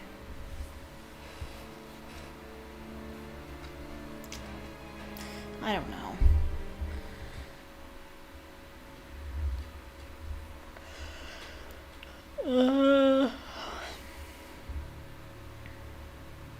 I don't know.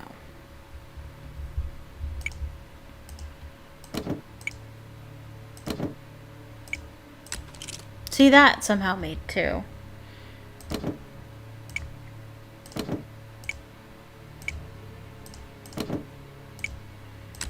You could just guess.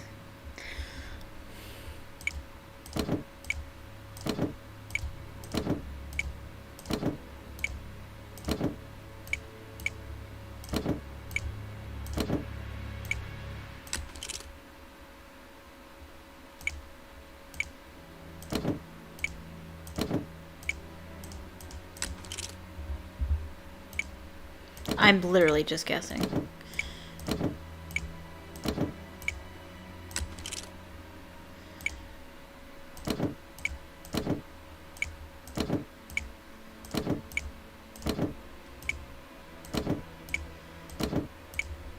There we are. Magnificent. Yes. This square object is very unusual. Here in the information, that boss was able to find out about the client. Ethel loved pink and spoke in a composed and soft voice. At the end, she couldn't do more than whisper, but she was still able to sing some of the Schubert tunes that she loved. She would undoubtedly have been a virtuoso on the violin if her husband hadn't impeded her. Instructions: pink robe, assorted jewelry, seance planned for 1 week hence, but the body will be taken today or tomorrow by 2 chaps that the boss recruited. Their sign of recognition will be a triangle and a square attached with a red ribbon. No worries, they seem to be professionals, won't be a problem. Important, mind the quality of your lime for fixing the false eyes during seance. 4, the boss had asked me to close the eyelids of the ghost so that the clients don't notice anything because an eye started to fall out. He was furious and wasn't able to proceed to the symbiotic culmination, which alone permits us to get the client's full cooperation and make off with the maximum. Transfiguration is the key, as he always says. The boss asked me to make known that if in the future such negligence was repeated, some of us may well be part of the next spectacle. In the starring role, I hope that the message is understood. So they're using the dead bodies in seances to make their loved ones believe that they're actually communicating with the person that they lost. So they're dressing up cadavers to look like lost loved ones, essentially. Which is, seances were something that were actually common in the Victorian era. The Victorians were strangely very fascinated with death. Fun fact. This letter speaks of a sign of recognition. Interesting.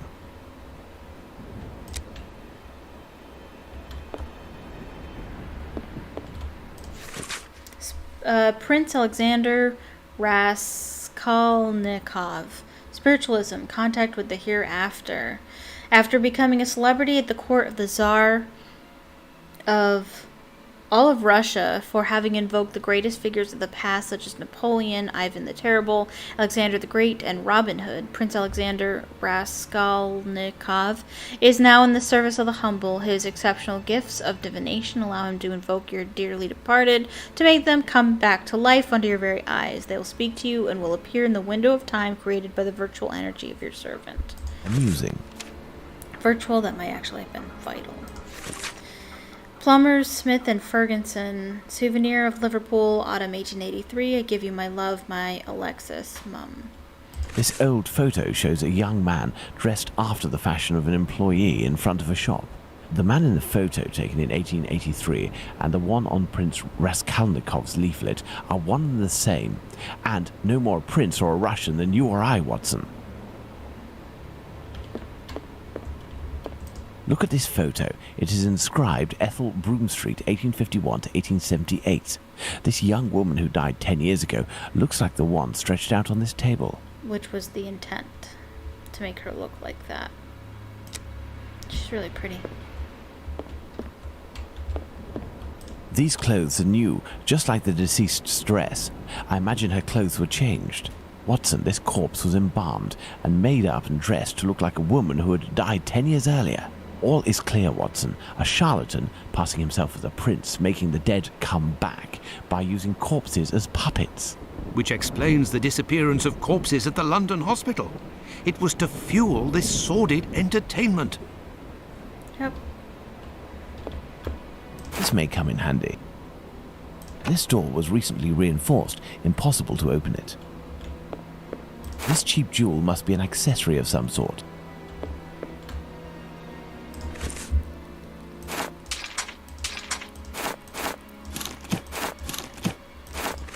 Holmes, I hear a cab stopping in the courtyard. Someone's coming. It is probably the dealers, Watson, but instead of running, what if we were to meet them, if we managed to win their trust? You are joking, Holmes? Let's go. Oi, what you doing there, you? It's private in here. Calm down, we aren't here as tourists. We have come to collect our packet. Oh, well then, you just had to say. I was told that you weren't no tramps, but I weren't expecting that you was... Given your get-up, I guess your boss. Yes. Yes. Well, the subject ain't ready yet. I ain't done with it yet. You'll have to come back. Well, that's, a real problem. Say, we have a personal order, too, for some organs. You wouldn't know where we can find them. What type then? Kidney, uterus. Oi, I don't hack up my dollies. That's the work of an artist. But you wouldn't happen to have a colleague who might furnish this type of item? No, you can't make a copper doing that nowadays. Since the bigwigs made it easy to get stiffs, the medical schools are bursting with bodies to carve up. Docs and students have got all they need. Business is dead. For a few coppers, hospital bloke might help you out, but I don't know for sure. They'd be right in for it if they got caught. It probably just ain't worth it. I understand. And what do you do with the corpses once you're finished with them? I don't bother myself with that. For one thing's for sure, after the séance they're good for nothing but chucking out. I ain't Napoleon's embalmer. Well, if you'll excuse... You've got a funny way of talking, you. Oi, it's normal. He's a brain, you see. A thinker at that. Sees you round, old man. He talks so, normally. Holmes, the corpses that but have only talks disappeared like that from the every once in London a while. hospital are used during seances. Nothing to do with organ trafficking. Yes, it all suggests nothing of the kind is underway in London. In the medical world, all dealings would be visible, not to mention unnecessary. The crook we met confirmed this viewpoint. It's hard to imagine, therefore, that our Whitechapel killer perpetrated these massacres with the goal of selling the organs. What lead should we follow now, Holmes? Try to learn more about Tumblety. This squibby should give us some information, but first I must stop the journalist Tom Bulling from harming him. I hope my secret police will soon have some information on him. While we wait, Watson, I would ask you to inform your colleagues of your recent discoveries. It would be good if these morbid ghostly spectacles stopped, and this will need to be done at the London hospital. You are right, Holmes.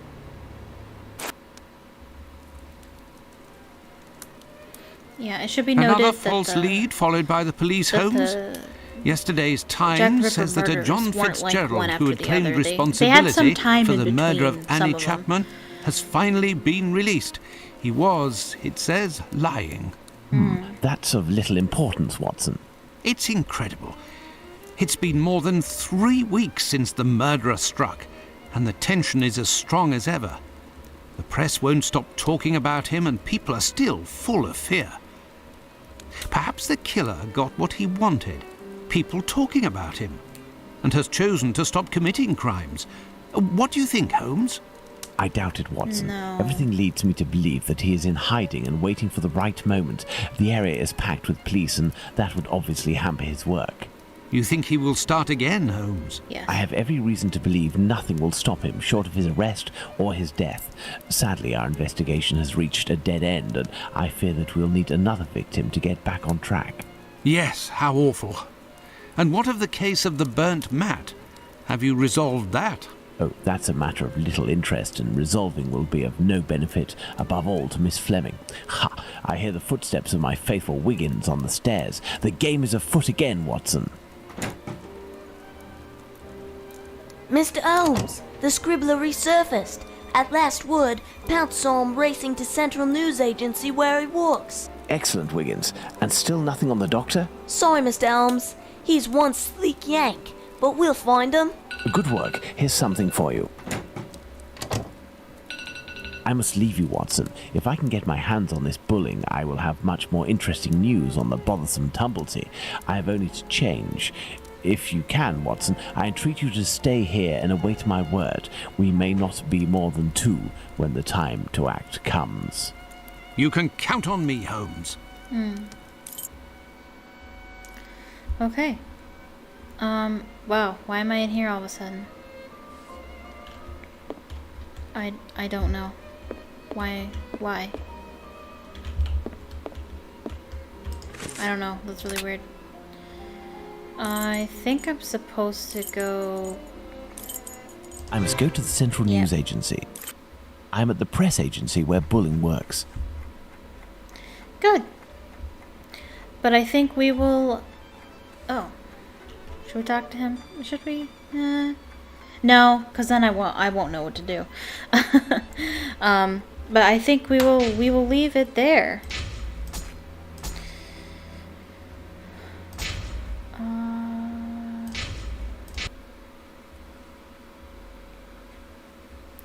Yes, okay, so thank you so much for watching. I hope you enjoyed it. I certainly did. If you're watching the video after the fact, please leave a comment down below telling me what you thought of the video. Please leave a like on the video or the stream whenever you're watching this. If you haven't already, click subscribe and click the bell notification so you can be notified the next time I upload and the next time I go live. I will be going live tomorrow at 6 p.m. Eastern Standard Time right here on YouTube for my Storytime Saturdays, in which I'll be reading chapters 2 and 3 of Harry Potter and the Chamber of Secrets and analyzing them. So come join me for that.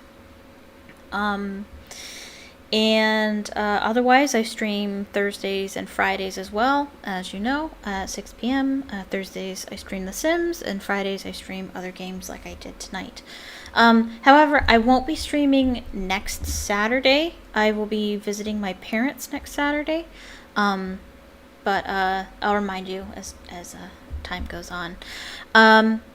If you'd like to support what I do have a Patreon, link in the description. And if you'd like to follow me on Twitter, that link is also in the description. Follow me on Twitter for updates and such. And yeah, I think that's it. I'm gonna go eat my Chinese. So thank you so much for watching, and I hope you have a magical evening. Bye bye.